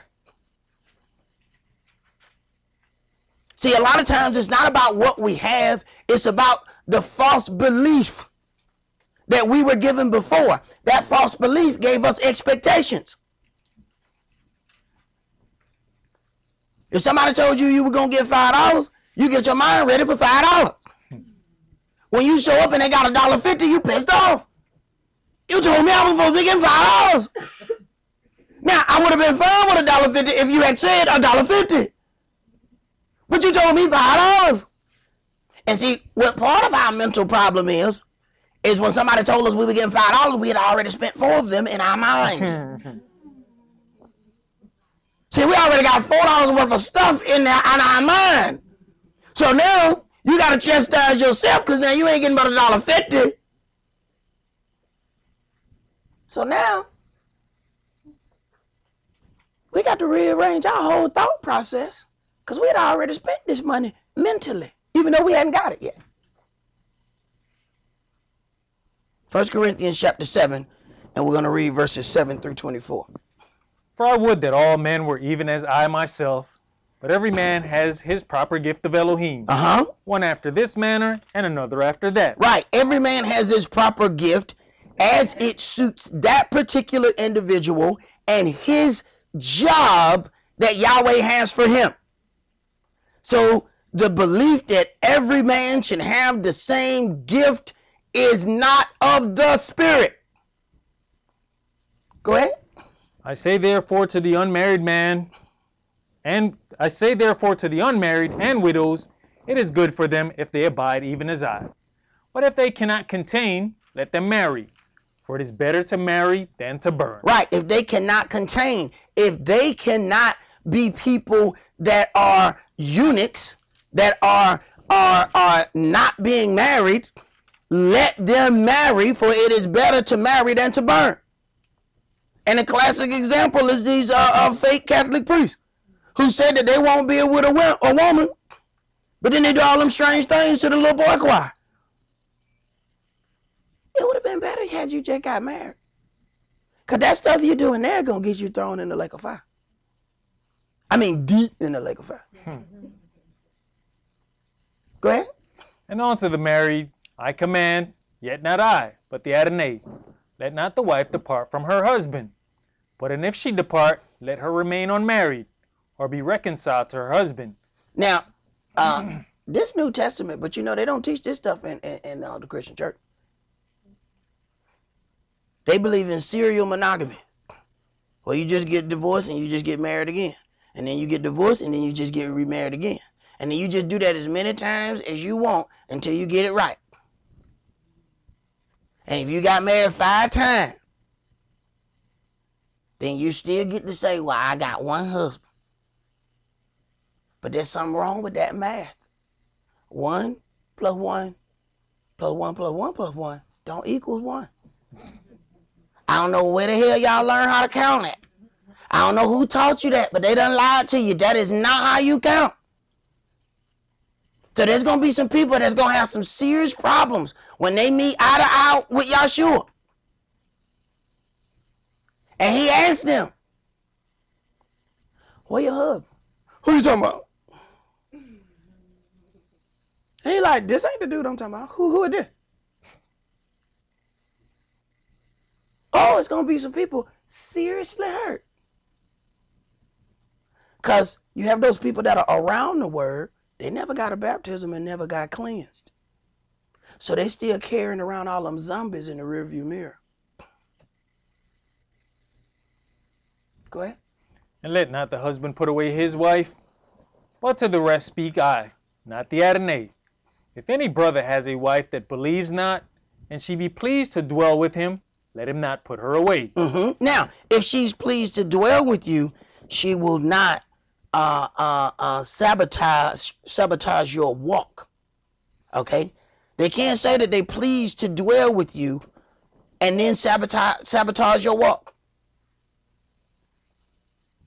We understand how we operate on Friday night. We got the Sabbath beginning Friday night. We are trying to be spiritually clean. Understand, you got other Hebrew camps that they don't operate like that. They go in clean and unclean because they Hebrew Christian. So then you got other places where, you know, then the woman can just toy with the man, just walk around in negligee, just dance in front of him. No, it's the Sabbath. What you doing, man? Right, you ain't pleased to dwell with me because you're trying to make me fall. But when they go to church with them heathens, they can still get up and go just as unclean. And you stuck at home. Go ahead. And the woman which has an husband that believes not, and if he be pleased to dwell with her, let her not leave him. For the unbelieving husband is sanctified by the wife, and the unbelieving wife is sanctified by the husband. Else were your children unclean. Check this out. Else were your children unclean. It never does occur to us that our actions are affecting our offspring. See, when it says cursed children, you know, come and you're like, wait a minute, the children? Because some children going to pick up all that stuff that they see us doing. And they developing habits by those things. And it never does occur to us that each situation we get in, somebody is picking up something. You know, we want our kids to go to the best schools and things like that. It never does occur to you. There are certain mindsets of each school, and depending on which individuals are there, your children are picking up some very strange habits in those places. There are things that I can pinpoint to which school I went to. Because I went to one school, they ain't do this kind of stuff. I went to another school, and I'm like, hey man, is that cocaine on the table? What? How they do that in here? Ain't nobody going to jail. You find out it's something altogether different. See, we think that certain of the well-to-do schools don't have problems. See, I found out what that game was. They don't report it in well-to-do schools. See, we so simple. When we go to certain places, they tell us we got to follow these rules. So our people report everything that happened in our inner city schools, right? Go to one of them other schools and you watch things happen. And then you look around. The police should have got here by now. What happened? Wait a minute. So y'all didn't report that? Interesting. That's how their numbers look better than everybody else's. They playing a different game. And we hadn't learned that. And it's crazy. When you look at one of them big shootouts, y'all know that don't happen in the poor schools, right? I don't know if y'all noticed that. That don't happen in the hood. First of all, they ain't got but about 6 bullets anyway. You know what I'm talking about? So, I mean, we talking pow, pow, pow, pow, pow, and this thing is over. You know what I'm talking about? That's it. These dudes got 150 rounds over here. Okay? We ain't that dedicated. We do not have 150 rounds for nothing. Go ahead, bro. But now are they holy? Verse 15. But if the unbelieving depart, let him depart. A brother or a sister is not under bondage in such cases, but Elohim has called us to peace. For what knoweth you, O wife, whether you shall save your husband? Or how knoweth you, O man, whether you shall save your wife? Right. So we have to consider sometimes our walk has to be just that much more defined because we got to walk for more than us. Do we consider that? There's some people that are walking not just for themselves. That's why their servitude is on a different level. So you can tell the people who think they got it together. They ain't gonna do nothing. They ain't gonna sacrifice nothing. They have no idea. Then other people know, hey, I'm walking for 2. I'm walking for 3. There's some people that's got children who won't walk in the word. They walking for them. Just for the opportunity that it might give. That Yahweh might give a pause. But selfish people don't think like that.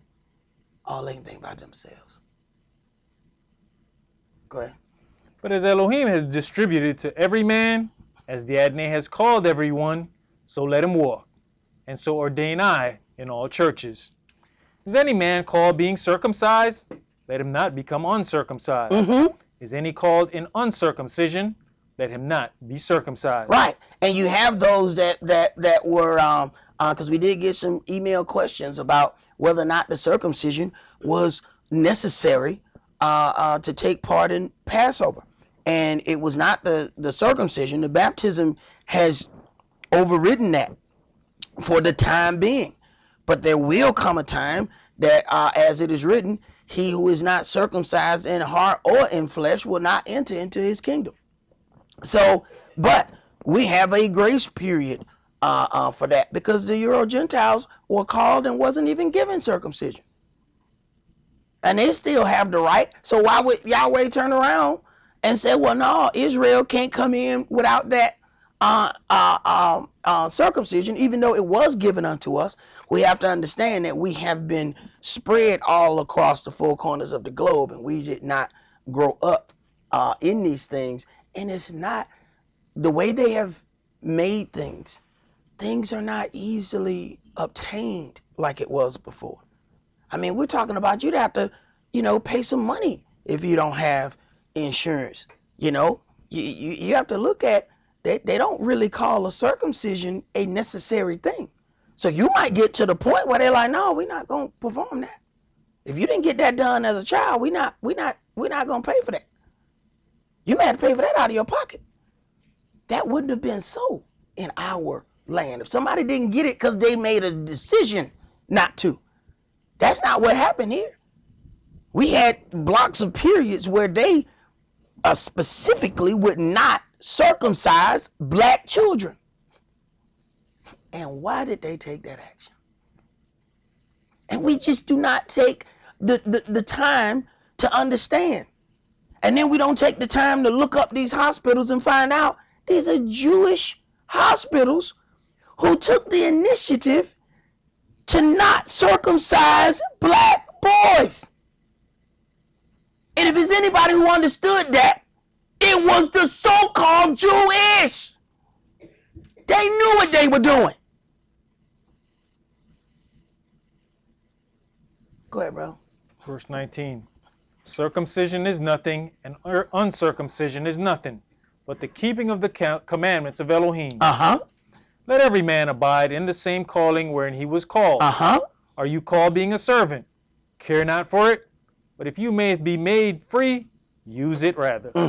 For he that is called in the Adonai, being a servant, is the Adonai's free man.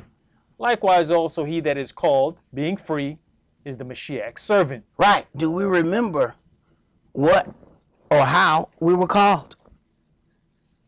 Go ahead. You are bought with a price. Be not you the servants of men. All right. Let's go to 2 Thessalonians chapter 3.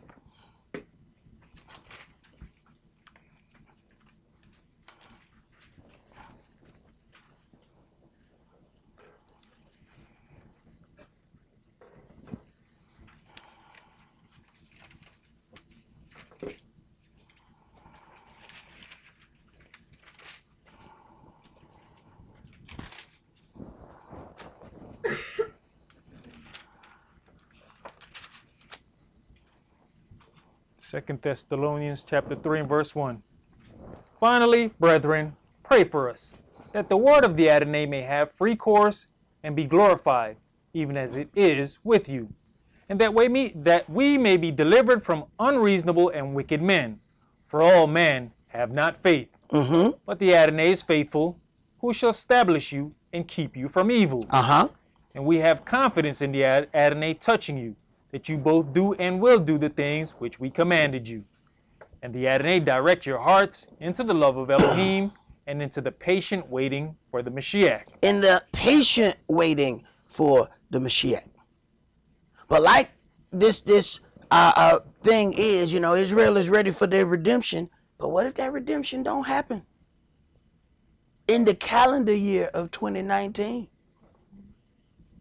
How many people gonna be back at Creflo's?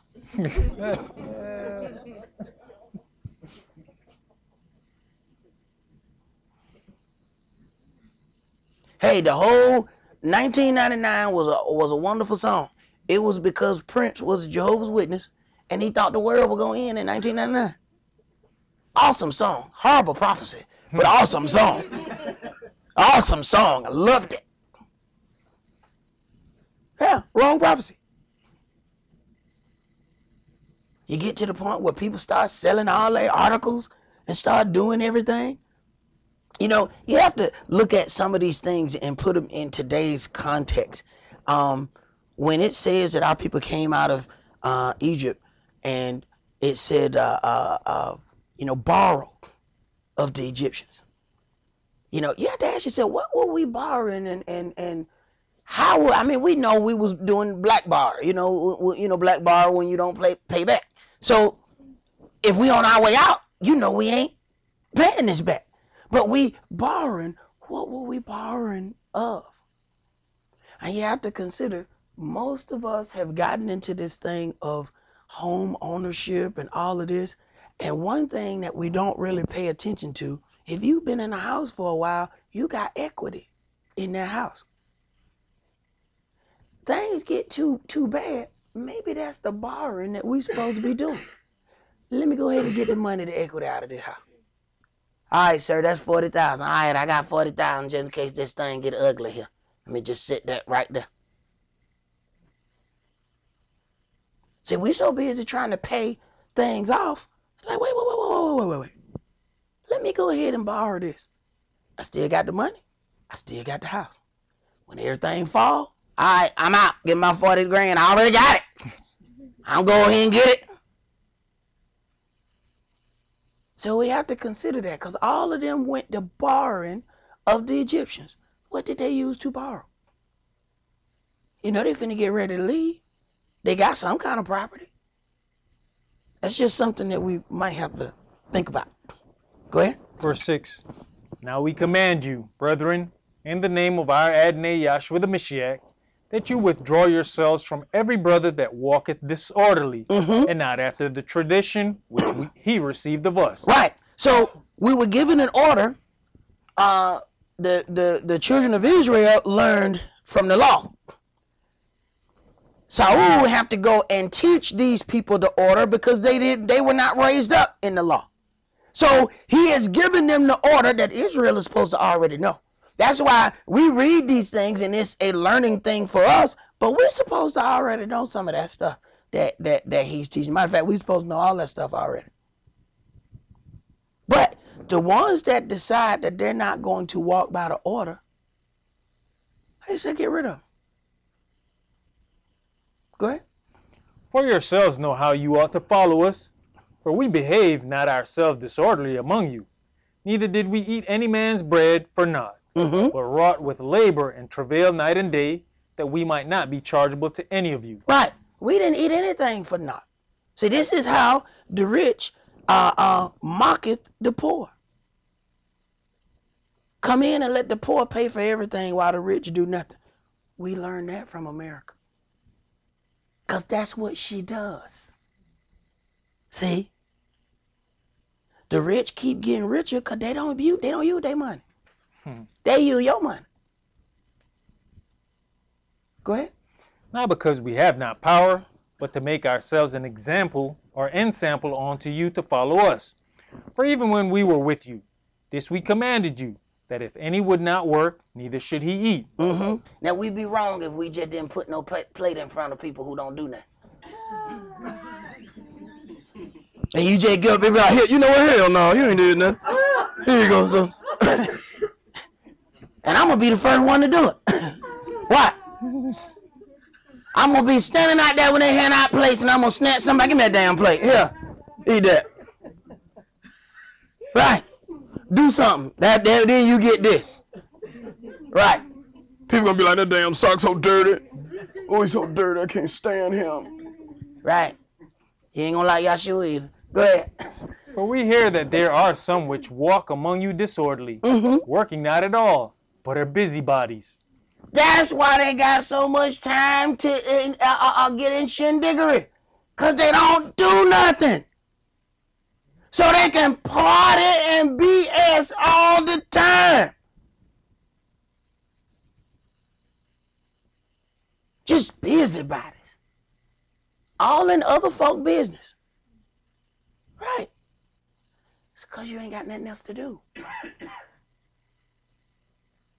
Every time I got in trouble when I was young, it was in the summer when school was out. Idle mind. I wonder what happened if all of us go over Keisha's house. Oh, hell, here come the police. Year after year after year. Then my mama got smart. Look here, I got 2 jobs waiting for you when school get out. Okay, pick one. I said, how the hell you had a job for me? I had a job at Kroger or a job at Target. I walked in Kroger, I was like, There's too many people in here. There's too many people in here. I went in Target, they had soft music playing. I said, this it? This it here? Yeah, this. Because I was, kind of lazy. So I'm trying to figure out, what's the softest work that I could do. And voila, I ended up working at that place for 3 years. But see, somebody had to figure out, every summer this dude damn near go to jail. What happened? Idle time. And you watch the busybodies in other people's business. You watch the folk that ain't doing nothing. And you say, I figure out how you always in the subject of mess. Right. You need to find something to damn do. That's what the problem is. See? And see, I could damn near been on my 3rd strike before I got out of high school, fooling around. But see, my mama said, wait a minute. I see the way they're going right here. See? Jimbo got too much time on his hands. And she took care of that business. And look at how that little decision ended up changing the rest of my life.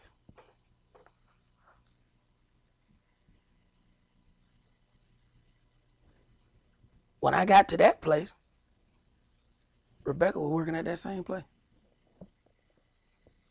My mom just tried to get me a job so I wouldn't go to jail.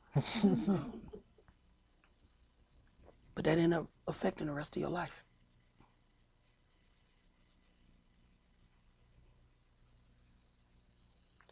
Some of y'all need something to do. Go ahead, bro. 2 Thessalonians chapter 3 and verse 12. Now them that are such, we command and exhort by our Adonai Yahshua the Mashiach, that with quietness they work and eat their own bread. Eat their own bread and with quietness they work. We don't know how to do that. Go ahead. But you, brethren, be not weary in well-doing. Right. We can't do well for a week and then be talking about, well, where Yahshua at? I ain't synced him. I thought he supposed to be on a milk white horse.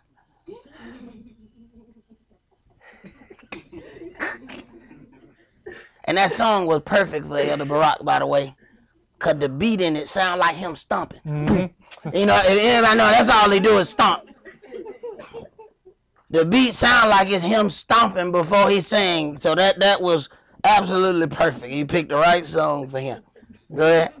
And if any man obey not our word by this epistle, note that man and have no company with him. Right. So instead of being involved in a whole bunch of shindiggery, once we know that somebody is in a disobedient state, we're supposed to be cutting ourselves off from the people. What we do? We hang more with the disobedient. Right. Read. That he may be ashamed. Right. is he going to repent?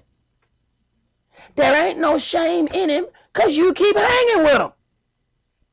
How are they supposed to repent? They can't repent because you keep building them up in wrongdoing. Go ahead.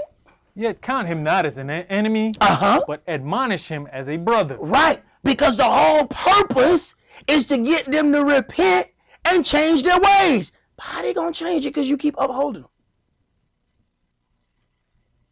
Go ahead. Now the Adonai of peace himself give you peace always by all means. The Adonai be with you all. The salutation of Saul with mine own hand, which is the token in every epistle. So I write, the grace of our Adonai Yahshua, the Mashiach, be with you all. Amen. All right, let's go to Matthew chapter 8.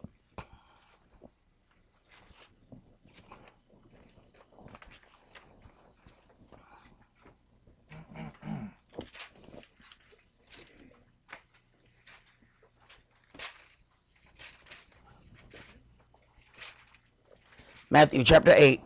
And we're just going to read a couple of verses out of here. Let's read verses 18 through 22. Verse 18. Now when Yahshua saw great multitudes about him, he gave commandment to depart unto the other side. And a certain scribe came and said unto him, Master, I will follow you whithersoever you goeth. And Yahshua says unto him, the fox have holes, and the birds of the air have nests, but the Son of Man has not where to lay his head. Now consider, I will follow you wherever you go. And you'll find that we real big on the talk faith. We talk strong faith. We talk strong works. But Yahshua, instead of giving this man a polished view of what servitude is, he says the foxes have holes and the birds of the air have nests. The Son of Man don't have any place to lay his head. You sure you gonna follow me everywhere I go? See, everybody talk that talk, but when it comes time to walk that walk, you find them somewhere in the warmth with a snuggly blanket. Wait a minute. I thought you said we were walking. You know, it's cold out there. I'm going to just cuddle up with my snuggly. Oh, okay. Okay. Eli got one of them snugglies. I can tell by the way you were laughing, bro. You got a snuggly. Don't try. I know that laugh right there. You got to. I'm a jealous day to bring your snuggly next week. Go ahead, bro. And another of his disciples said unto him, Adonai, suffer me first to go and bury my father. Right. Let me go take care of this business. Go ahead. But Yahshua said unto him, follow me, and let the dead bury their dead. And we know that most of us would have already left the word once he said that. Who is this? Gonna tell me they go bury, let the dead bury their dead? It's my daddy we talking about here. We would already say that he is too extreme. Understand, there's a whole push right now for moderate Hebrews. Because the one end of the spectrum is them Foo Fighters that's on the corner. So anybody that's not a Foo Fighter is automatically looked at a certain way. But we have this push to get moderate Hebrew Israelites, which after a while end up looking just like Christianity. That's what it ends up being. So regardless as to what people tell you, this Hebrew Israelite doctrine has got denominations just like Christianity. They just don't call it denominations, but that's exactly what it is. So you got these lightened teachers that they're going to teach lightened things so that nobody is offended. Yahshua didn't care who was offended. Let the dead bury their dead. Sell everything you got, come follow me. Wait a minute, bro. Hold on, bro. I've been stacking this stuff. What are you talking about? See, that was offensive. But what everybody trying to do now is let's make this word as light as possible so we can get more people. What we're interested in is quality and not quantity. A lot of y'all have no idea. We have way more members than you have ever seen in your life. And some of them are more dedicated than some of the people you see every week.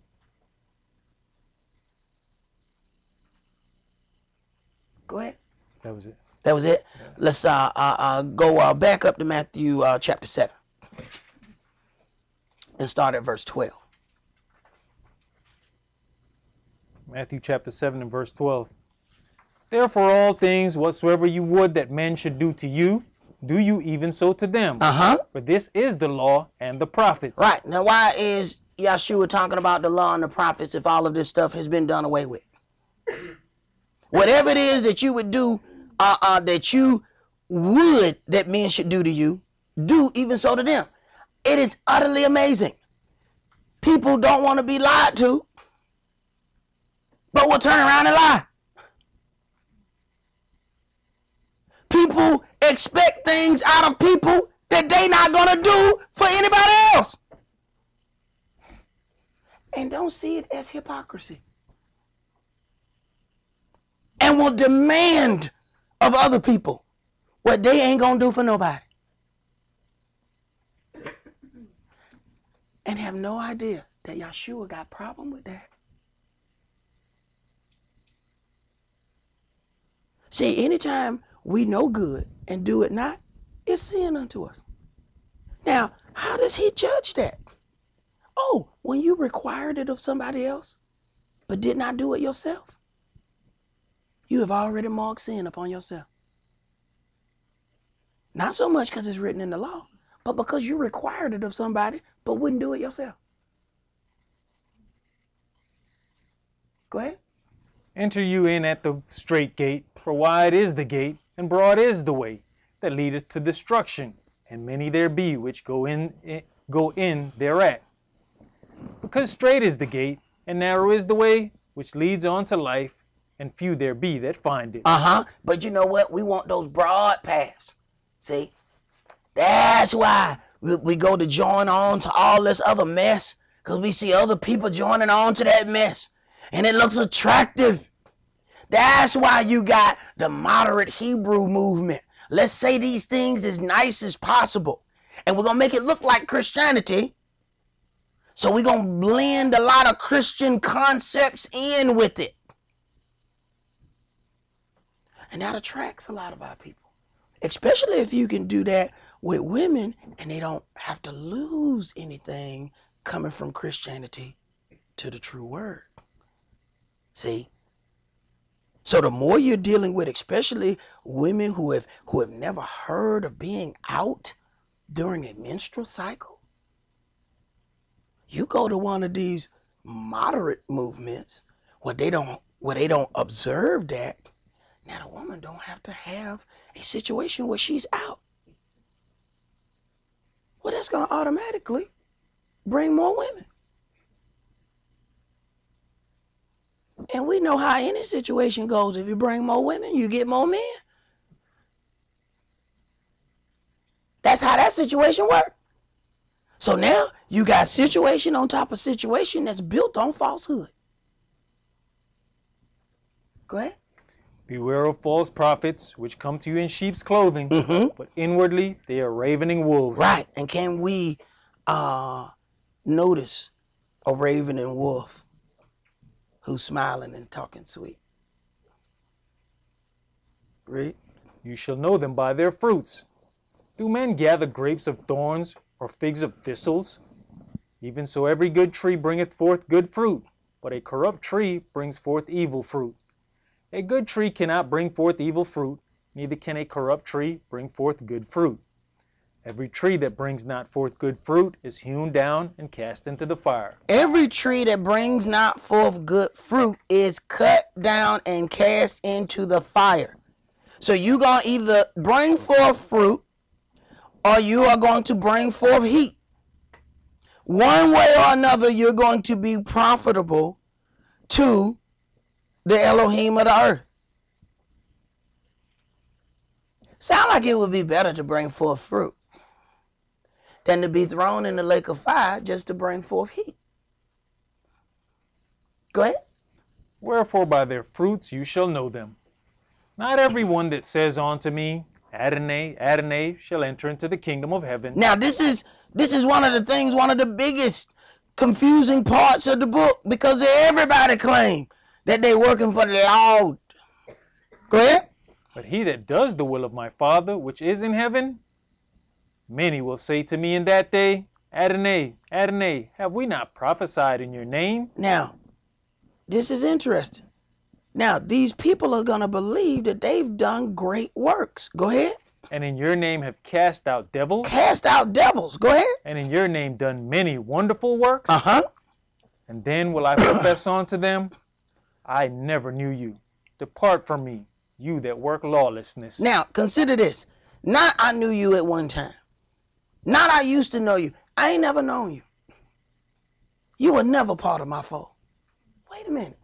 But we did all these works. We did these things. We cast out devils. We prophesied in your name. He said, I will profess unto them, I never knew you. And why is that? Depart from me, you that work lawlessness. Oh, they did them how they wanted to do them. They would not follow any order. So no work that they did was ever accounted to them.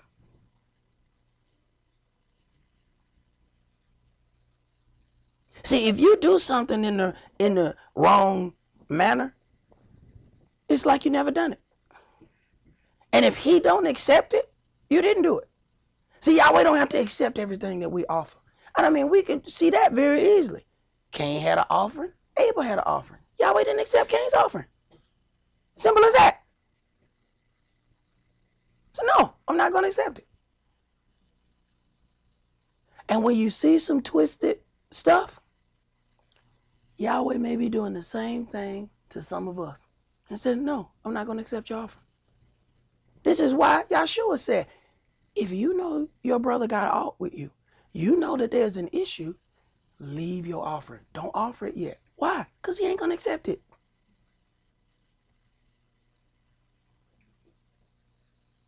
Go ahead. That was the end of that. That was it? 3. All right, let's go to 1 Corinthians 12.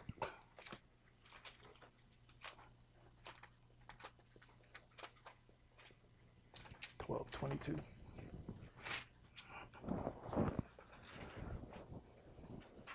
First Corinthians chapter 12 and verse 1. Now concerning spiritual gifts, brethren, I would not have you ignorant. You know that you were Gentiles, carried away unto these dumb idols, even as you were led.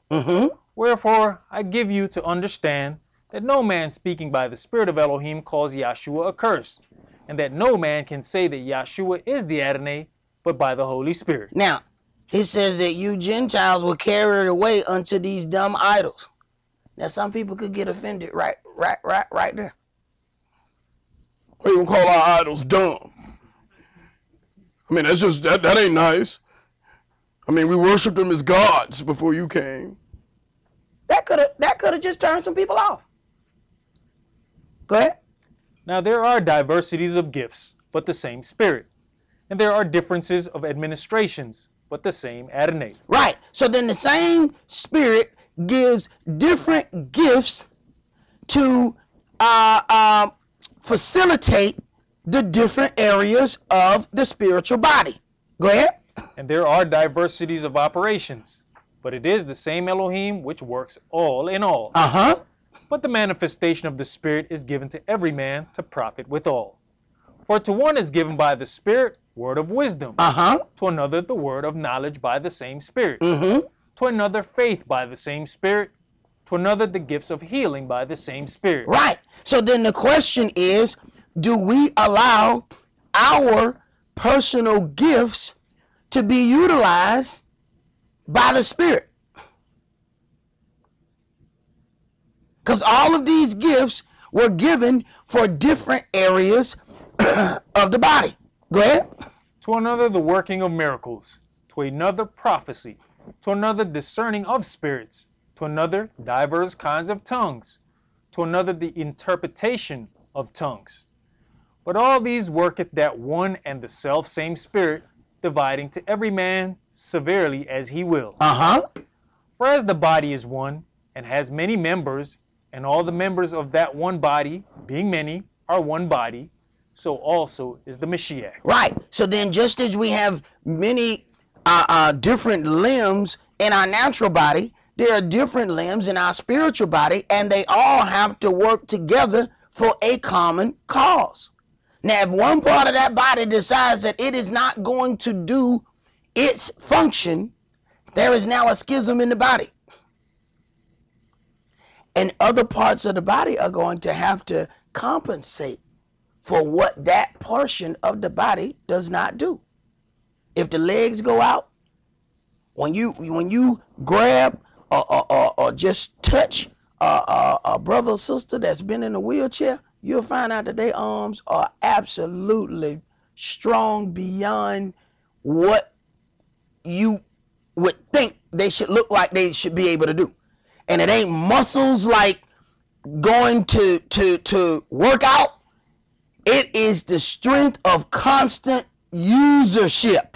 They are using them arms so much that those arms are strengthened, because other parts of the body have to overwork because there's one part of the body that can't work. Same thing in our natural housing. We got two people that's working together to pay the rent. One person don't go to work, somebody else got to work harder. Somebody got to compensate for the one that didn't do. Same thing happened in the spiritual body. When people decide that they want to enjoy all their own personal time, somebody else in the body has to then work harder to compensate for that part of the body that decided it wasn't going to do anything. Go ahead. You know, brother, you mentioned compensating for the part of the body that can't work. There's a difference between can't work and won't work. Sure is. It's a very, very big difference between those things. But you know, it was like,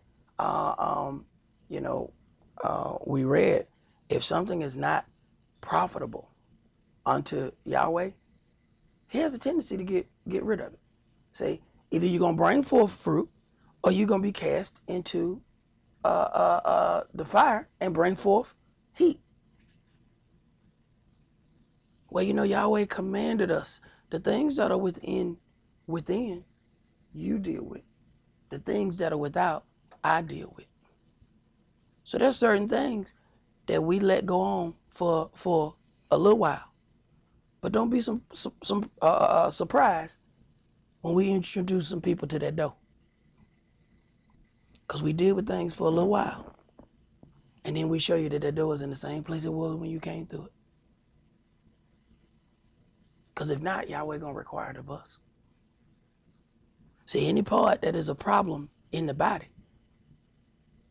and if you don't deal with it, it starts causing problems to other parts of the body.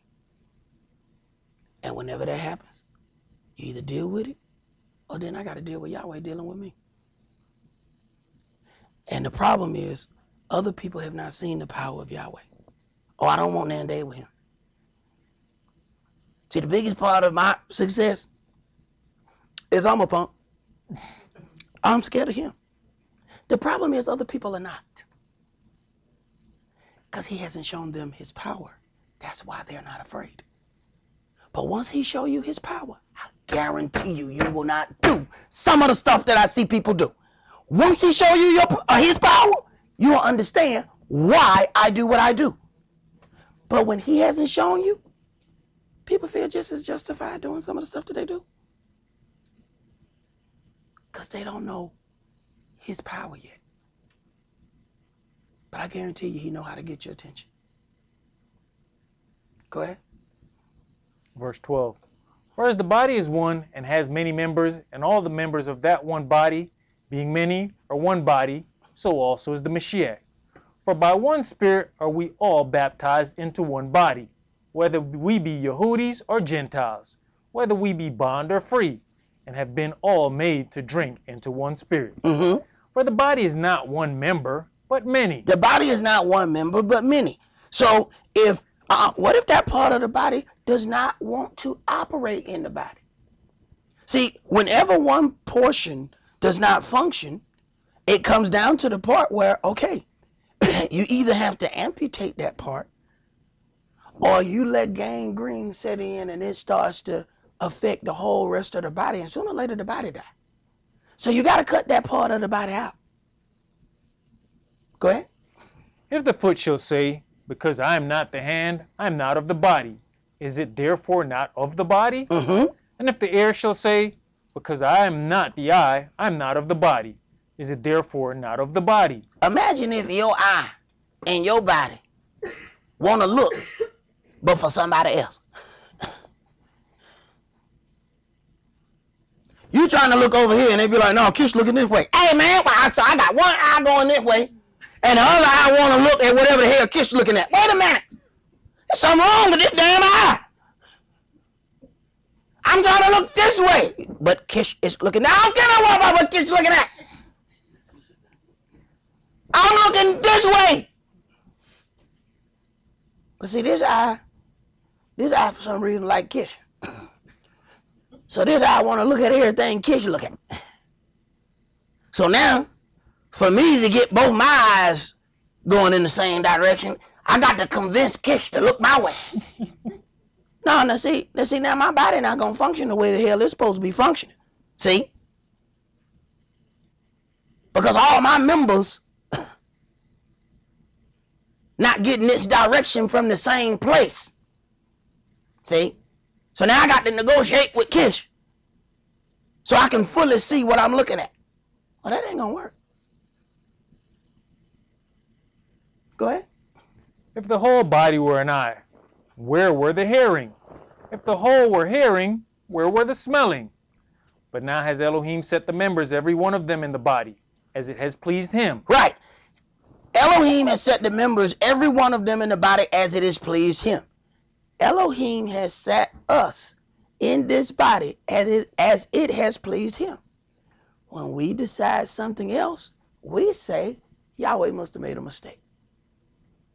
He didn't mean to put this hand right here. My hand should be right by my ear. So now you got some Frankenstein thing going on there. And you think that your way is better.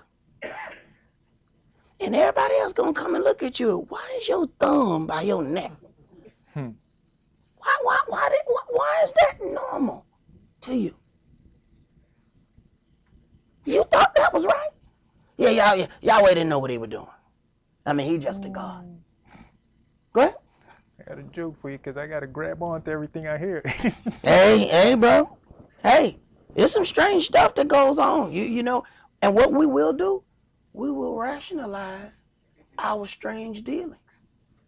That's the problem with a lot of the shindiggery, because you got like-minded people. That means they will agree with one another instead of helping to build one another. See? That's why the problem drags out. See, when I would get with that old man, me and that old man would talk, that sometimes I'd tell that old man what I had going on, and boy, he might bless me out. Then he'll help me figure it out. But you have to look and think about something. There was other people in that room that were going through the same thing. But they was in there just smiling. Jella. Guess what? 10 years later, they still got them problems. I don't. Because instead of hanging around the people having shindiggery, I went to somewhere where I can get some counsel. 10, 12 years later, I see them same people and they got the same issues. And the old man, once we got to talking, he would talk to me about it. He said, bro, I know you crazy as hell. He said, but you honest though. He said, before I bend a corner, sometimes I just sit back and listen to see how everybody talking. And he said, then I finish coming around the corner. And I look at who changed their talk. He said, you about half psychotic, ain't no doubt about it. He said, but you the same psychotic. He said, that I can use. He said, I watch these fake dudes when I come around the corner. All of a sudden, when I hit the corner, you know, they, yeah, bro, yeah, yeah. When the elder come around the corner, hello, heart, thou thine, thine, there'st. He like, look at these fake dudes here, man. And he had the patience to sit right there and look in the eyes of the fake for years without saying a word.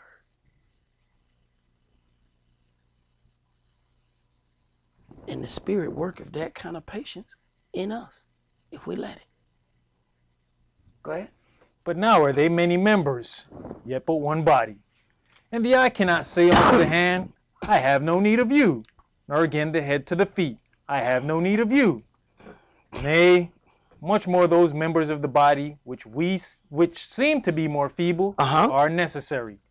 And those members of the body which we think to be less honorable, upon these we bestow more abundant honor. Right. We have to bestow more abundant honor upon the part that lack, because we got to pay more attention to that. So now when the big toe don't work, now the whole left side of the foot hurt. Now we got to pay more attention to this one leg than we have to on the other leg. Why? Because it's not doing its function. It's not paying its fair share of work in the body. And if anybody knows one part of your foot hurt, you will realize that in a week, your whole left side hurt. Because all this other stuff is having to compensate for the work that it won't do. So first, the left side of the foot hurt, then the ankle hurt, then the calf hurt, then the hamstring hurt. Then you're walking around grabbing your left buttocks. Like, why is that dude squeezing his own butt? What's wrong with him? That's all down to a big toe problem. And it done worked all the way up to the buttocks. Then we want to pay attention to it because we don't like the butt to hurt. Oh my goodness, my butt hurt. But see, that didn't come from your butt. That's not where that problem started. That problem was that toe. But it ain't important to us until the butt hurt. See, because now that's a big enough problem. Okay, now we need to deal with this now. Wait a minute. We could have dealt with it when it was the big toe. Well, I ain't that fond of my big toe, but I'm very fond of my butt. Right. Read, man. And our uncomely parts have more abundant comeliness. For our comely parts have no need, but Elohim has tempered the body together. Right. Having given more abundant honor to that part which lacks. That there should be no schism in the body, but that the members should have the same care one for another. And are we able to do that? See? Or are we able to have the same care as long as the other parts of the spiritual body agree with us? See, the toe and the liver don't really hang out.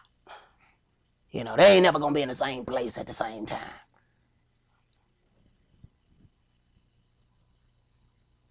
But are you able to feel pain with that part of the body? When it feel pain? Go ahead. And whether one member suffer, all the members suffer with it. Or one member be honored, all the members rejoice with it. Now you are the body of the Mashiach, and members in particular. And Elohim hath set some in the church, first apostles, secondarily prophets, thirdly teachers, after that miracles, then gifts of healings, helps, governments, diversities of tongues. So all of these different gifts are in the same body. We have to remember what it says. Yahshua gives the servants small jobs first. He said he gave 1 2 talents, one had 1, one had 5. As they worked with those things, then he increased their workload and the things that would be given unto them. But they had to first be faithful in few things before he made them ruler over many things. So what you do is you give people something to do, and you sit back and watch and see either how they do it or how they don't do it. Now you know what they can be trusted with. And it's by their own doing. They just don't know it. Yeshua, read the book. This is exactly how you operate. Why you think it was 1 talent, 2 talent, 5 talents? The one that had 5 multiplied the 5. It's all right. Now take that stuff from him and give it to him. Yeah, but he already got 10, Yeshua. I know. Take that 1 from the 1, because they ain't going to do nothing. Take that and give it to the one that's got 10. Yeah, but look at all this stuff he got. Yeah. Because he can be trusted with that labor. So we're going to give more honor to this one that's going to work. That's why I say you read the book, but you're going to find your Elohim out dealing with people. Go ahead. Are all apostles? Are all prophets? Are all teachers? Are all workers of miracles? Have all the gifts of healing? Do all speak with tongues? Do all interpret? But covet earnestly the best gifts, and yet show I unto you a more excellent way. All right, now let us hear the conclusion of this matter. Keep going now, chapter 13. What I speak, though I speak with many languages of men and of angels, and have not love, I am become as sounding brass or a tinkling cymbal. Now, a lot of people say when they speaking in tongues, they talking the tongues of angels.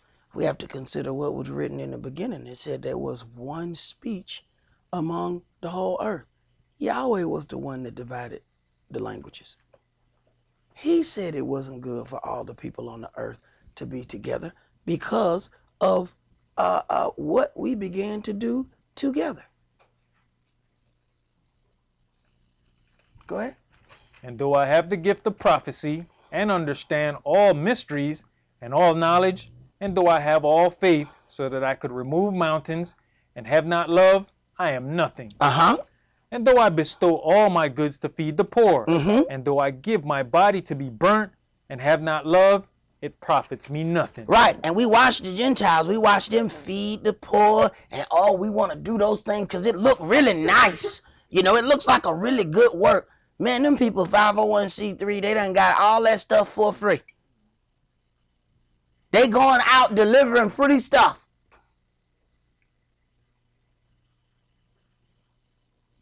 But it said, without love, it's all a worthless exercise. Go ahead. Love suffers long and is kind. Love envieth not. Love vaunteth not itself. It is not puffed up. Love suffers long. How long can we suffer for love? But we quick to tell you about what we love. We'll just throw love out there. I love such and such. I love this. I love that. I love him. I love her. Well, I'm going to need you to suffer. No, I'm not going to be able to do that. Oh, I thought what was that love thing again? Right. It ends up being a nice little word that we throw out from time to time. Go ahead. Does not behave itself unseemly, seeks not her own. Does not behave itself unseemly, and love is not selfish.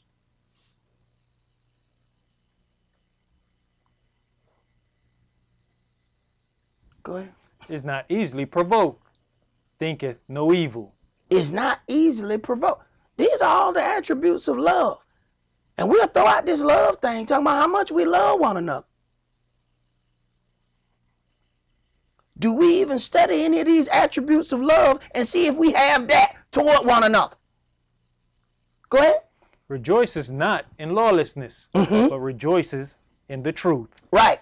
If we are going to not rejoice in lawlessness, you have to consider. This is why, it's good for us to fellowship and talk and find out certain things.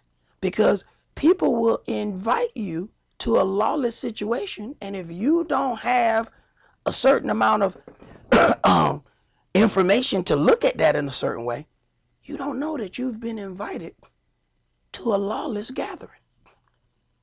And then you go to the lawless gathering and rejoice.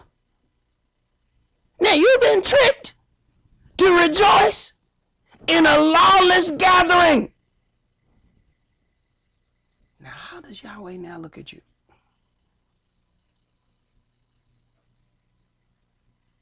Go ahead. Bears all things, believes all things, hopes all things, endures all things. And let me tell you something, when it comes down to this word, we'll get to the point where Yahweh reveals something to us, but that Christian in us won't let us go past. I don't believe that right there. I just, no. I done had parts where we read that said 2/3 of Israel gonna get cut off and die. We had somebody when my elder was teaching that. They said right out of their own. I don't believe that's gonna happen. I don't believe that. Ain't no 2/3 of no Israel gonna get cut off and die. I don't believe. Now, why did they not want to believe that? Because they know they was a disobedient person. And they didn't want to hear that 2/3 of Israel was going to get cut off. See, that did not benefit their lifestyle and their walk. So they didn't want to accept that. So the first thing we need to ask ourselves when we get to that point where we just got something that we don't want to accept, ask yourself why. Try to find out why that thing is off in your heart. It may be something you need to deal with right there. Go ahead. Love never fails, but whether there be prophecies, they shall fail. Right, but everybody want to be a prophet. Go ahead. Whether there be tongues, they shall cease. Whether there be knowledge, it shall vanish away. For we know in part, and we prophesy in part. But when that which is perfect is come, then that which is in part shall be done away. When I was a child, I spake as a child. I understood as a child. I thought as a child. But when I became a man, I put away childish things. So at some point, we're going to have to grow up. At some point, we're going to have to put away the childish things that were placed in our mind for a reason. They were placed to control us. And they're working fine. Because we have blockades already set up in our mind that other entities have placed there. And we'll get right to a certain point and stop. Ain't no fence there. Ain't no wire there. Ain't no wall there. We have helped create a blockade in our own mind. See? Because see, some of us done got burnt in other places. Hey, boy, you need to work that out, bro. Good God Almighty. Brother, that got some issues, huh? That sound like it stank. You know what I'm talking about? Yeah, heard something just sound like it stank. You know what I'm talking about? I don't know if it did. I know it sounded like it did. Good God Almighty. Read, brother. Lead us out of here, bro. For now we see through a glass darkly, but then face to face. Now I know in part, but then shall I know even as also I am known. And now abideth faith, hope, love, these three. But the greatest of these is love. The greatest of these is love. And that's the thing that we need to learn the most about. We put a whole lot of time and energy into a whole lot of other things. And the greatest thing that we can have is love. But it is not that mushy thing that we've been taught about. See? If we're going to love one another, we're going to keep the commandments toward one another. See? That means I ain't going to lie to you. That means I ain't going to try to deceive you. See? That means I ain't going to tell you part of a story to try and make you believe something else. See, that's the love that we have to have the understanding of. Not that I'm going to squeeze till you bleed. That's love right there. Just squeeze real hard. I know they love me. You felt how hard they squeeze me? What? A bear can squeeze you. That don't mean they love you. It'll squeeze the stuffing out of you. That don't mean it love you. Let us consider these things, because the closer and closer we get to the redemption of Israel, it is going to be more traumatic events that are going to have to take place before our redemption comes. So this whole living in luxury, this whole not having to deal with some things, it is a setup of the devil. Because if you ain't ready when this stuff presents itself, you're about to have some serious problems. That's all that we're going to do for today. Remember the Sabbath to keep it holy. Shabbat shalom. Shabbat shalom.